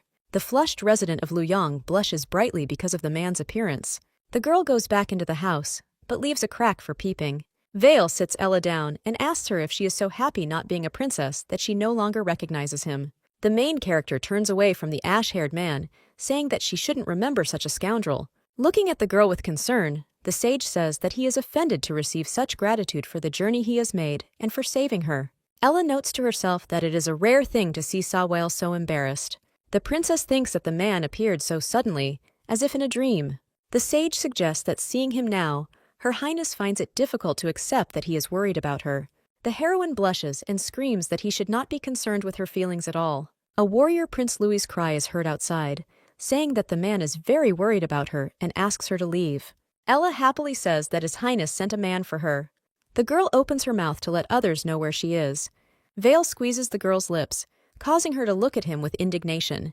The sage asks the girl in a serious tone to be obedient, otherwise he will have to shut her up. The ash-haired man takes the princess in his arms and jumps over the high fence with her. The prince's warriors come to the place from where the heroine's voice was heard. The men notice a girl trembling with fear in the doorway. His Highness's subjects quickly return to him. The warrior informs the prince that they have failed, and the princess may have already been killed. Louis screams that it's impossible because that guy saved her. The warrior says that the man is a subordinate of the queen, and the girl's body is hanging on the outer wall of the palace.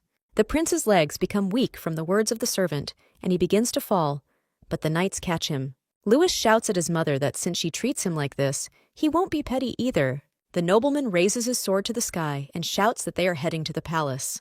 The sage brings Ella to a house and asks her to rest a little, since they will leave it when it gets dark. Vale gives the girl a cup of tea, but she does not accept it, saying that she is not going anywhere. The man gloomily asks if the heroine needs an antidote in that case. Ella screams that if she escapes death now, it might catch up with her next time. Sawale takes the princess's hand to give her the cup and says there will be no next time.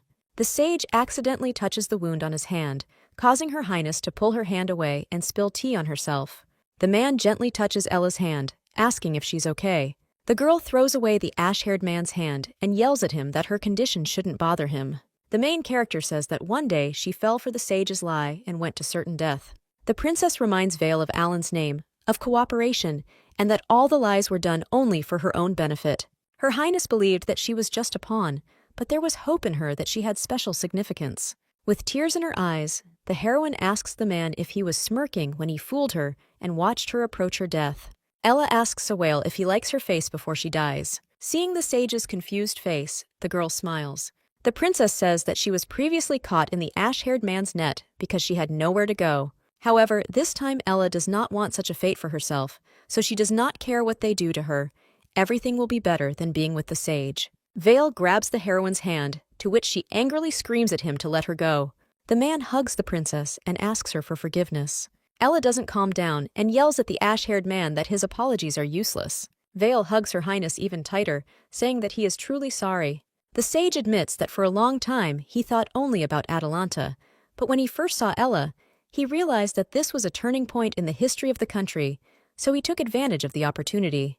The girl bites the man's shirt, and the tears in her eyes start flowing even more intensely. Vale says that only when he saw the heroine's wedding did he regret it, and realized that he had been deceiving everyone, considering his flirting and jealousy to be feigned. The sage admits that his attention was not false, and his feelings were not artificial. The hero apologizes for not being there when the princess was in danger and was scared. Ash-haired swears that from now on he will always be there and no one will be able to separate them. After some time, the sage tells Ella that it is time for them to go. The main character, who has already received first aid, shakes her head, saying that she does not want to leave. Vale sighs as he thought they had come to an agreement. The sage tells the girl that the rebels have already captured the palace and chaos reigns in the city, so they will not be able to stay. Ella says she understands this, and that's why she can't leave. Night falls, and the heroes find themselves near the entrance to the palace. When the guards leave, the girl breathes a sigh of relief. Sawale says gloomily that if Her Highness is so afraid, then there is no need to take risks for this person. Ella grabs the man by the robe, saying that if it weren't for Louis, they wouldn't have met, and she promises to repay him for his help. The ash-haired man leans towards the heroine, asking if she will repay him by staying here and becoming a princess. To this, Ella nervously says that she never even thought of such a thing. The girl says that Louis is too stupid to be a tool for someone's plans, and her death will help him to act even more desperately. Vale pats the girl on the head, saying that he is afraid that they might fake the corpse and make her disappear. The heroes climb up to the roof and see that there are too many guards around, so they won't be able to get through. Ella says that there is a large hall below and then takes out one of the roof boards. However, the heroine's plans are not destined to come true, as there is another layer behind one board. Vale asks the girl to hurry, as the guards will return soon. The princess closes her eyes, trying to remember the situation inside. Ella visually remembers that there is now an imperial throne beneath her, with windows on either side of it. The heroine remembers something and bites her finger. Her Highness writes on a tablet with her blood that she is alive. Sawale grabs the princess and jumps to the ground with her. As she falls, the girl manages to throw that very board, which lands on the porch of the palace. The guard notices some movement in the darkness and raises the alarm. The heroes escape from the city and hide behind a tree, trying to catch their breath after the escape. Ella laughs shakily and says that it's so awkward. The princess asks herself who she is doing this for and jokingly says that, of course, for her beloved man. Sawale responds with a stony face, not appreciating the girl's joke. The announcement that King Shang has killed the Demon Queen is heard throughout the city. Ella looks at the city with horror in her eyes and realizes that this is Louis's order. The sage covers the girl's eyes, saying that this is power, and one must be able to control its strength, otherwise you will be absorbed.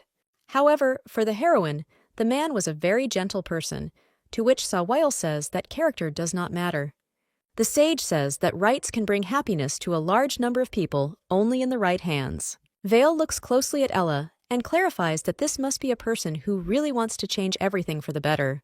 The princess removes the man's hand from her eyes and suggests returning to Adelante. The heroes arrive in some deserted and abandoned city. Her Highness asks the sage where they have arrived. Vale says that this is the town of Damu. It is located not far from the capital, and they will stay here temporarily, since the girl is not allowed to appear in her homeland yet. Ella tries to find out from the sage why there are so few people on the streets, but does not receive any answer. The heroine looks at the man suspiciously, realizing that he is definitely hiding something. Sawale suggests that the princess rest a little and wait for their escort, after which they will make plans. The girl notes that this place does not look like where a sage would stay. Ella jokes that the man is broke and playfully asks if she should earn some money. Vale hugs the heroine from behind, praising his hardworking and beloved princess. The dancers watch the couple with joy, touched by their reunion. The sage says that they will not be here for long, and then asks if Her Highness would like to see anyone first. Ella smiles and asks the man if he will be jealous if she really wants to meet someone. The heroine steps back and decides to listen to the sage. The princess turns her gaze to Sawale and seriously asks him if he lied to her again. The ash-haired man smiles politely and replies that, of course, he didn't. After this, the heroine goes to the top floor. Vale asks the dancers to settle down on the first floor and trusts Aisha to do the cooking. The sage ties a note to the falcon and sends it to the recipient. From behind the door, someone's cry is heard, calling the ash-haired man for lunch. When Vale comes down, he sees Ella persistently asking Aisha about something. Noticing the sage, the heroine turns to him and asks in a loud tone if it was because of her that the state of Scipia declared war on them. The maid bows guiltily, apologizing for telling the princess everything. The man sighs, realizing that a long and difficult conversation awaits him. Ash-haired approaches Her Highness and says that it is not her fault, in response to which he is called a liar. Ella screams that the king of Scipia personally led the campaign and demands that her father hand over Tariq's killer and considers her guilty. Sawale says that this is not true, since the prince was disposed of by the high priest's men. The man tries to convince the girl that this is all a conspiracy that has nothing to do with her. The princess yells at the sage, asking him if he plans to hide her while the citizens of her country lose their lives. Ashhair says that he will soon end the war, and there is no need to take risks. But Ella says that the fastest way would be to just give her away. A voice behind the girl agrees with her, but warns that without the commander, everyone would have been killed even earlier. Lark, Nuo, and Jack enter the room, and Jack is very happy that Her Highness is okay. Ella looks at the newcomers in surprise, not believing that they are standing right in front of her.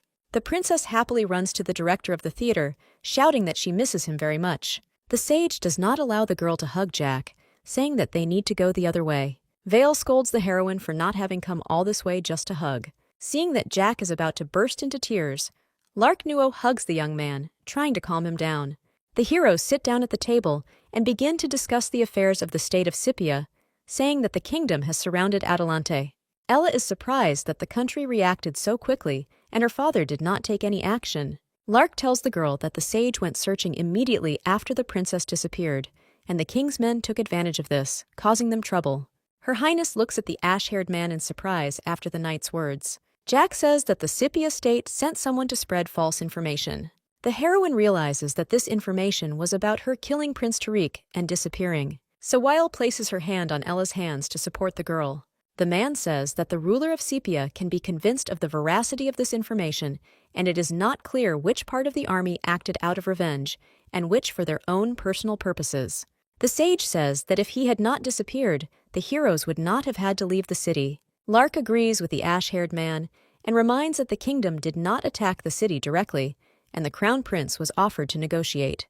Jack says that whenever they disagreed with the prince, they started a war against an external enemy. Ella is surprised when the young man says that if it weren't for Reno's initiative, the crown prince would have already become king. Lark explains that they are allies, and although the Pope's faction tried to confuse him with several tactics, he succeeded. The princess notices bandages on the guardian knight's chest and realizes what techniques are being discussed. The heroine sincerely thanks the knight and Jack for their help. Lark looks away, awkwardly saying that they shouldn't be thanked. Seeing such a relaxed atmosphere between the heroes, the sage begins to get angry. The man interrupts them, reminding them that it was indeed hard work. Sawile tells the girl that the Pope intends to kill the king, but the conditions for peace negotiations must be harsh, so he is confident that everything will be successful. The sage says that if His Majesty signed an unequal treaty, he would become a traitor to Atalante, and there would be a possibility of his murder. After which he turns to Lark and looks at him warningly. Ella muses that a prince who stopped the war would increase his support and eventually become king. The sage and the princess simultaneously finish the heroine's thoughts, saying that now their main task is to end the war earlier. The heroes cross their little fingers, and a romantic atmosphere reigns between them. Lark Nuo applauds the couple, saying that in reality, it's much more complicated than that, since he'll have to endure a few more battles with the king, and then he can order a coffin. The heroine turns away in embarrassment, and the sage says that he himself will set out on the campaign. To this, the guardian knight indignantly says that Sawile himself is rushing into battle, while the high priest is only thinking about how to deal with him. The main character turns her head to look at the sage after Mr. Nuo's words. The man hides his gaze, avoiding the girl. Ella understands that in order to end the war, it is not necessary to win it. It is enough to simply give it away. However, the sage ignores this path, preferring to risk himself. The heroine looks tenderly at Sawile, thinking about how the man goes from one extreme to another. The princess says she has a proposal, but the sage immediately rejects it. The man warns Ella that no matter what she says, he will still refuse, as he plans to solve the problem with Scipia on his own. The princess asks the sage whether he will refuse if she proposes marriage. Vale, hearing this, turns around in surprise. The girl touches the tip of the man's nose with her fingertip and asks him if he is sure he will refuse. After this, the heroine smiles even wider, saying that she is joking. The sage begins to look at the princess with irritation, angry at her words like these. Ella tells Alan that she hates war, hates the smell of gunpowder and ashes and tears. The princess says that she can give time to the sage to find a way to end everything, but can the common people, the victims of these games, wait? The action moves to the camp of the state of Scipia. The guards stop the cart to check who is in it. Harry approaches the glorious warriors, saying that they are a troupe of traveling dancers and would like to ask them for some food. The guard pushes the man, saying that he is tired of living since he dared to beg for alms in the camp. The leader of the group of dancers says that there is war everywhere and they have traveled to several cities, but have not found food anywhere. A warrior points his sword at a trembling man who begs for mercy. Carrie stands before Harry, begging the warrior not to harm her father and offering to dance and drink with him in exchange for food. The rest of the guards run up to the commander. The dancers hung on the flushed warriors, begging them to help them. Next to the group leader sits Her Highness Ella, who smiles at the fact that everything is going according to plan. Hearing the commotion, His Excellency the General decided to come over and find out what was going on. The general looks greedily at the dancers' breasts. Smiling broadly, the man asks the girl what happened to them. Carrie complains that they are traveling performers and could dance for them in exchange for food. The other girls join the blonde, starting to beg the general to agree to this proposal. After thinking for a bit, the man agrees. His Excellency squeezes the dancers' cheeks and says that their performance might help take their minds off several days of fighting. One of the warriors tries to dissuade the general, but the man insists on his own. His Excellency shows the girls a tent where they can settle down and notices that one of them is covered by a robe. The man reaches for his hood to remove it and see who is hiding behind it. Carrie is horrified at the thought that Her Highness will now be exposed. The blonde pulls the general's hand, innocently asking if he has decided to go to another when he has already chosen her. Feeling the girl's warmth, His Excellency breaks into a satisfied smile. The man calls the girl a little wretch and says that he will go and tidy himself up. Carrie blows a kiss, telling the general that she is looking forward to seeing him. His Excellency orders his man to report to His Majesty about the new arrivals. Carrie enters the tent and breathes a sigh of relief. The blonde tells the princess that she is very brave, since she almost got caught by that old pervert. Ella chuckles, saying that she thinks the dancer is happy with it. Her Highness becomes serious and reminds that if something happens to Carrie, someone will kill her. Earlier, the main character stated that she was going to meet with the King of Scythia to tell him the truth. Then the man categorically refused this idea, saying that the girl would not be a bargaining chip. Ella responded to this by saying that she was not looking for death and certainly did not intend to take responsibility for Tariq's death. The princess asked and said that if the king loses his temper and kills her, then everything will not be in vain. First they will meet, and then she will decide what to tell him. Sawile wanted to refuse this idea once again, but the girl covered his mouth. The heroine asked the sage to believe in her and promised that she would not risk her life. Ella said she had a safe exit and then looked behind her. There was a dancer standing there, not understanding anything. Evening came, and all the warriors gathered around the fire, waiting for the arrival of the dancers. When the girls finally appear in the men's field of vision, joyful cries can be heard all around. The actors begin to perform, and one of the warriors takes the count. The man notices that one dancer is missing, but the general says that someone has most likely already taken her away. However, the warrior says that he will still go and check. At the same time, Ella hides in the shadows behind the other tents. Looking at the place where people are now having fun, the girl realizes that the king, of course, is not there. The heroine running past the tents is noticed by the dancing Carrie. The princess decides to take a risk and go straight to the main tent. The blonde tells the rest of the actors that they need to make sure everyone is looking only here. The fair-haired dancer decides to do this, attracting all eyes with her graceful movements. The main character heads towards the tent, at the entrance of which there are guards. Suddenly someone grabs the princess by the hand, asking where she is going. A man with blonde hair and expressive eyes the color of the sun looks closely at Her Highness. Quickly composing herself after her fright, Ella innocently says that she is very hungry and just wanted to find some food. The guard understands the girl's words as a desire to steal something and says that he suspects her of spying.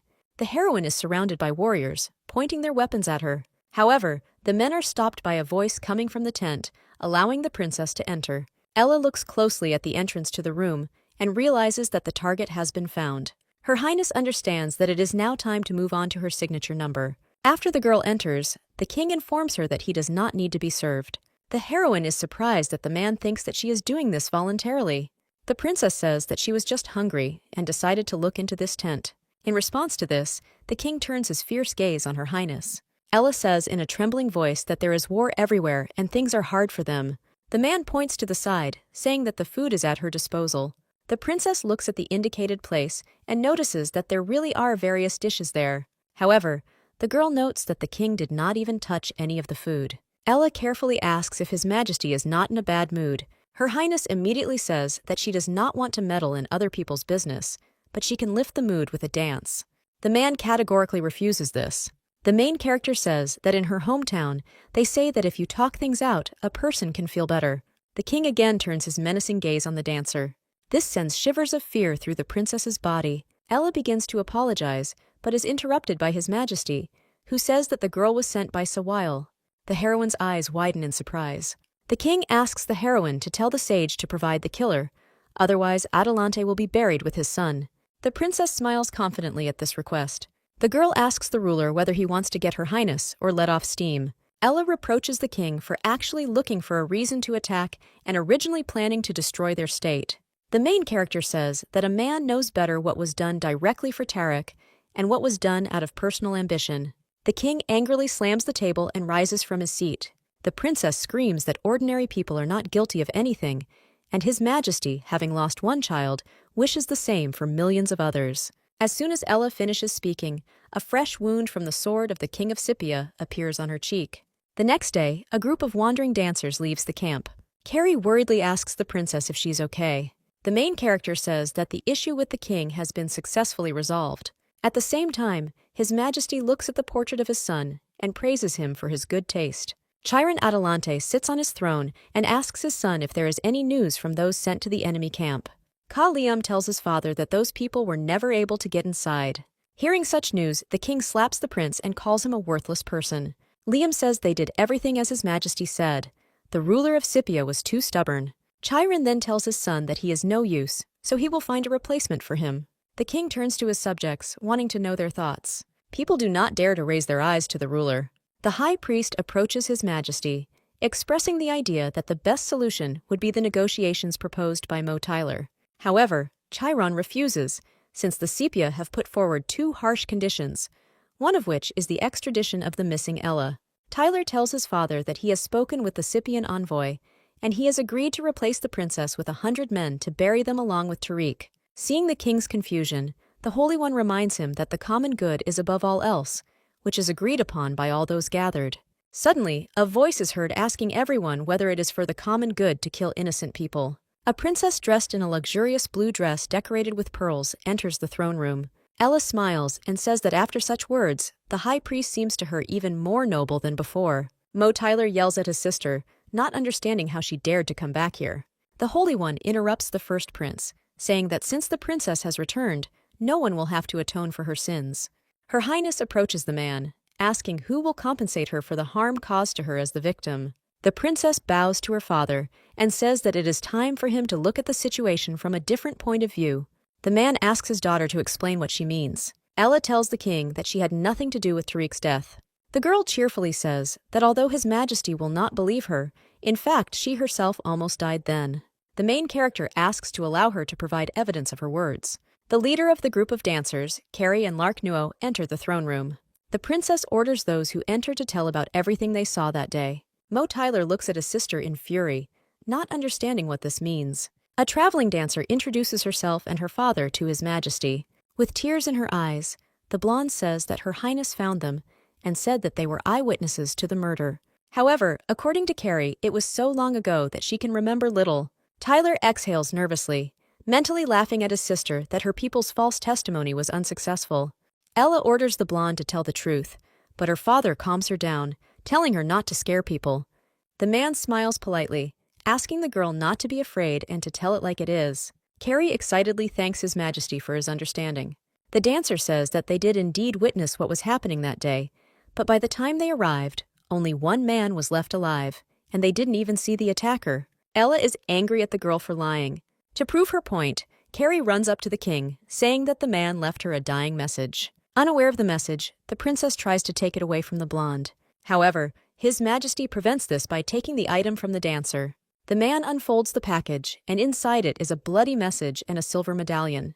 The king opens the decoration and sees that it contains a portrait of Prince Tariq. Tyler screams that it can't be that man because the doctor ruled the death was due to a stab wound. Ella cuts off her older brother, saying that she is the one who can say how His Highness died.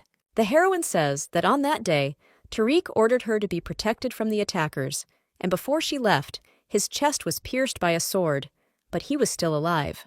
The princess concludes that the doctor is either a charlatan or has deliberately concealed the truth, after which she asks her brother's opinion on the matter. Tyler senses something is wrong and looks at the blonde girl. Although Carrie's gaze is filled with sadness, the corners of her lips are raised upward. Noticing this, the first prince shouts that the dancer and his sister are in cahoots. His Majesty interrupts his son's cry, ordering him to be silent. The man carefully reads Tariq's message, after which he orders to leave him alone with Ella and Savail. Seeing that Tyler wants to object to his father, the Holy One scolds him with a look. After everyone leaves the throne room, Chiron Adelante asks the rest if they read the letter. The heroes say that they didn't even know about the existence of this message. His Majesty hands the paper to the sage and says that the prince would certainly not dare to tell them about its contents. After reading, the heroes turn away from each other and embarrassedly say that this is slander. The king laughs at the reaction of his daughter and her lover, asking if they really thought he knew nothing about their affair. The man says he thought it would all end after Ella's wedding, but her fiancé died in battle with the enemy. Sawale asks in surprise why His Majesty is so confident in what is written here. In response to this, the king simply waves his hand, saying that the heroes do not need to know about this. Ella tells Sawale that she wants to understand if the killer really wore the symbol of the Holy See. The sage kneels down and holds out the sword he found at the scene, which he hid as soon as he saw the marks. The king runs his hand over the blade, which has a cross depicted on it. Chiron Adelante praises the heroes for a job well done and asks them not to interfere anymore and not to tell anyone anything. The princess arrives at the sage's residence, where she is met by a worried dancer. Ella happily hugs Carrie and says she was absolutely incredible in the throne room. The sage also praises the blonde and asks the girls to keep their distance. Sawale turns to the heroine, saying that he really didn't expect that she would be able to convince the king of Scythia to cooperate with them. The princess smiles awkwardly and says that it's all about sincerity. When Ella was stabbed in the cheek by a sword, she told the ruler of Scythia that her words hurt him, so he decided to hide it behind anger. The princess noted that while everyone was talking about how dearly the king loved his son, his actions seemed like the height of justice. Hearing this, the man lowered his sword with a hand trembling with anger. The enraged ruler asked the girl if Sawale's true goal was to irritate the king. Her Highness is surprised that His Majesty guessed their purpose so quickly. However, thanks to the novel about the struggle for power, the heroine knows that all kings are suspicious and difficult to deceive. The princess looks away and says that she does not understand what the ruler is talking about. His Majesty understands that if he kills the girl now, he will either be forced to support the side opposite to the sage, or he will pay for his actions. Ella knows that the king will not change his choice in any case, because he knows that the man who persuaded her to come and set up the ambush was Mo Tyler. That is why Her Highness is confident that they will not kill her, but on the contrary, they will want to listen to their plan. After the heroine's story, Carrie says with admiration that the ruler of Scythia himself thought out the course of action and agreed to forge the evidence. The sage looms over the princess and asks her if she really intended to risk her life. Ella smiles nervously and insists that of course it isn't. The girl says that the king believed that she was Sawale's person and therefore would not have ruined the relationship. After the heroine's words, the sage smiles contentedly, but Ella does not understand the reason for the sudden change in emotions. The embarrassed dancers smile and decide to leave the room so as not to disturb the couple. Suddenly, it dawns on the girl what she just said. The princess pulls the blushing sage towards her and says that he has outwitted her. Sawale asks the heroine, confused, if he did something wrong. Ella says everything is fine and leans forward, kissing the man. Mo Tyler, in a rage, smashes a vase that had recently been on the table in his office. The first prince says his sister's name through clenched teeth. A divine messenger enters the room and suggests thinking about how to save the situation instead of displaying senseless rage. Tyler screams that all of this happened because of Tyrion, who did not support him. The messenger reminds that without the Holy See, the prince would not have the right to simply stand before her. The man warns that the Holy One is giving Tyler one last chance because he is not irreplaceable. After this, Tyrion hands over the golden vessel to His Highness. After 3 days of negotiations between the rulers, the month-long war ended. However, ancient Adelante was having a hard time dealing with the crisis that had begun. In the throne room, His Majesty gathered his children and the sage to tell them something. Mo Tyler asks his father if the Holy One should be present with them, since the man called them about the truce. Ella teases her brother, saying that the dog was upset because its owner was not there. The first prince yells at his sister not to cross the line, to which the heroine says in the same tone that it is not up to him to decide who will be present at meetings with the king. Realizing that this could offend the ruler, Tyler begins to justify himself, but is silenced by His Majesty. Chiron tells those present that he has promised to find and punish Tariq's killers, and the Scythian ambassadors have been left to oversee the proceedings. The man approaches Kalium, asking him to find the criminal. The youngest prince, Ha Terence, is ordered by the ruler to take care of the well-being and comfort of the envoys. Chiron asks his daughter to rest a little and then get down to work on post-war reconstruction. Mo Tyler looks at her sister in surprise, not understanding how she managed to unite people so successfully. The prince tries to challenge his father's decisions, but he ignores him, asking the sage to help the princess with this matter. His Highness tries to object again, but falls silent when the king looks at him reproachfully. Chiron Adelante says there's been talk of bandits lately, so Tyler and the order should check it out. The first prince humbly says that the order will be carried out. The heroes return to the room, and a tired Ella falls onto the sofa, after which she asks the terms of cooperation with the king of Scythia. Sawile says that the ruler agreed to peace if all those involved in Tariq's death were executed. The man carefully picks up the girl's slipped shoe. Her Highness happily says that they have a better chance of winning. Princess excitedly wants to ask for something, but Vale stops her, telling her not to even try. Ella turns away in offense, but the sage grabs her hand, asking her to turn back. The man places a pillow on his legs, inviting Her Highness to lie down on it. The heroine, after thinking for a moment, lays her head on the pillow, smiling contentedly. Vale reminds the princess that the king has given her a good opportunity to increase her reputation, so she should take advantage of it. Mo Tyler arrives at the place where His Majesty sent him. The man quietly throws onto the ground the very vessel that the divine messenger gave him. The main character visits a village outside the city. Ella shouts at the villagers to stand in line as there is enough food for everyone. Aisha asks that this be provided to them, as Her Highness has visited a dozen settlements in recent days.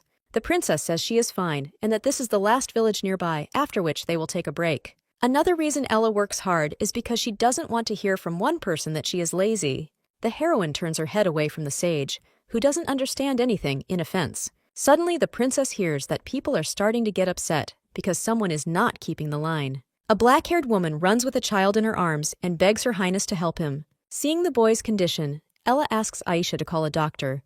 The heroine touches the child's forehead and notices that it is very hot. Suddenly, the girl notices some bubbles on the boy's collarbone. The girl pulls back his shirt and sees that his entire body is covered in this rash. Behind Ella, there is a doctor who is horrified to see the boy's condition and fearfully says that it is smallpox. The man immediately runs away, shouting that the child has been found to have traces of a viral infection. Panic begins all around, and all the residents run away from this place in horror. The sage hugs Ella and shouts to his men to block the exit. The princess asks the man, puzzled, what is going on? So Whale shouts to the girl that the boy is sick. Suddenly, Her Highness remembers that at this time there is no cure for this disease yet, and those who became infected could only wait for death. Ella turns to the sage and asks what he is going to do. Vale doesn't answer and just looks at the heroine seriously. The princess then realizes that the man plans to destroy the village to prevent the disease from spreading. Ella turns away from the sage and tells Aisha to tear the cloth into several strips to cover her nose and mouth and to find strong wine. The ash-haired man asks the girl what she has in mind. Her Highness makes a mask from the fabric of her dress and shouts that she wants to show everyone that smallpox is not invincible. The princess wraps her hands with the same material, making something like gloves. Ella asks Aisha to take the mother and child with her. Hearing these words, horror appears on the maid's face. The heroine tells the girl to find a room where these people can be accommodated, clean it up, and wait until they get settled. The princess tells the villagers to protect themselves as she did, and then everyone will return to the capital safe and sound. Ella asks 5 people to treat every corner of the village with alcohol, and the rest to check their bodies and take the infected to an isolated place. The heroine lifts the sick child to take him and his mother to their temporary place of residence. The girl with light red hair looks at the princess with concern. The villager tears her dress and does as Her Highness has shown, and then volunteers as the first. The girl with blue hair and the man act exactly the same as the previous one. After this, a couple more people volunteer. So Whale orders Felix to return to the capital immediately and make sure that no rumors spread before they return. Aisha calls the princess and says that the villagers have carried out all her orders. The maid says that there are 173 people in the settlement, 31 of whom are sick. Ella asks the girl to help her find the infected cow. A sage approaches Her Highness and says that there is a more suitable person for such a task. After some time, the ash-haired man brings that very cow to the square. The heroine looks at the animal's udder and notices that it has that same rash. Ella happily says that it is time for vaccination and asks everyone to come and touch the blisters on the cow's body. The residents ask in fear why they should touch the rash, since that would cause them to become infected. But Her Highness says that this is what needs to be achieved. People start shouting that the main character is going to kill everyone and then burn down the village. Residents try to resist and get out of the protected circle. The sage looks at the princess with concern. Without saying anything, Ella cuts her finger, which starts bleeding. Then the girl touches the udder with the wound, so that the disease is transmitted to her through the blood. Sawile, horrified, tries to stop Her Highness, but it is too late. The sage grabs the heroine's hand, but she tries to calm him down, saying that everything is fine. Ella shouts to the people that this is just a way to prevent an epidemic, and if they do not believe in her good intentions, then she asks them to believe that she values her life. Ashhair decides to support the girl and does the same thing as she does. The sage shouts that Her Highness would not deceive the residents at such a price. Aisha says she trusts the princess and starts climbing the stairs to the cow. The rest of the main character's subjects follow the servant's example. After this, the rest also gain faith and stand in line to the cow. Ella breathes a sigh of relief, happy that everything worked out. A few days later, the princess looks at her skin, where traces of blisters from the vaccination are visible. A joyful Aisha runs into Her Highness's room and tells the main character that no one has fallen ill again. The girl says that they have made the medicine according to Ella's prescription, and the wards are being cleaned and cleaned every day. The princess happily says that they can now return, to which Aisha expresses her concerns about the rumors. The heroine says that it is because of them that they need to return right now, to make it clear that the time when it was possible to hide the true state of affairs is over. Her Highness's cortege returns to Adelante, and people begin to talk about how she killed the entire village overnight when she learned of the illness. The townspeople discuss that they thought the princess had become kinder, but in the end, they saw even greater cruelty from her. Ella enters the throne room and greets her father. His Majesty asks his daughter if what people say is true. The main character tells the ruler that she has indeed contracted smallpox. Hearing this, the king jumps up from his seat in horror. The girl smiles and says that she did not kill anyone, but on the contrary, found a way to prevent the epidemic. The man freezes in disbelief at his daughter's words. One of those present says that this is impossible, to which the princess retorts that if something is beyond his power, it does not mean that it is beyond everyone else. His Majesty asks his daughter to stop talking complete nonsense. The adjutant from the state of Scipia says that smallpox is rampant in their villages, so if there is a way to fight it, the king can write off part of Atalanta's debt. The villagers enter the hall and are asked to tell everything they know. One of the men lifts the sleeve of his shirt and shows that there are traces of smallpox on his skin. The nobility begins to panic and shout for the infected to be removed from the premises. A villager says they were able to recover with a vaccination that will prevent them from getting infected again. The king still says it is impossible. However, the adjutant says that an examination of residents has shown that those who were infected are now in fact completely healthy. Ella asks her father to at least trust the ambassador of Scipia, since he does not trust her. The adjutant says that his men are now on their way to their country to report everything, and he is confident that Chiron will soon be satisfied with the answer. The king turns to the princess and says that she has done a great job, so she can ask for a reward for it. The heroine begins to say what she wishes for, but she is interrupted by someone's voice, which thanks God for health. Ella rolls her eyes, knowing that the man who entered was far from the only one who was planning to spread rumors. The Holy One says that Her Highness was endowed with the ability to cure smallpox, and she should be grateful for it. To this, the princess only smiles politely, realizing that all the temples are located outside the city, so the man wants to send her away from the capital. The heroine notices out of the corner of her eye the sage's nod, which gives a signal to act. Then Ella turns to her father and joyfully says that she is ready to go and pray for her father and the people. After some time, the girl finds herself in a carriage to go to the temple. Her Highness tries to convince the sage that he does not need to go with her, as it is only a 3-day visit, and he is more needed here. However, the man does not calm down. Then the princess says that she will definitely not be killed during this time, since there are cities along the way. When Sawwell starts arguing with Ella again, the girl pulls him towards her and kisses him.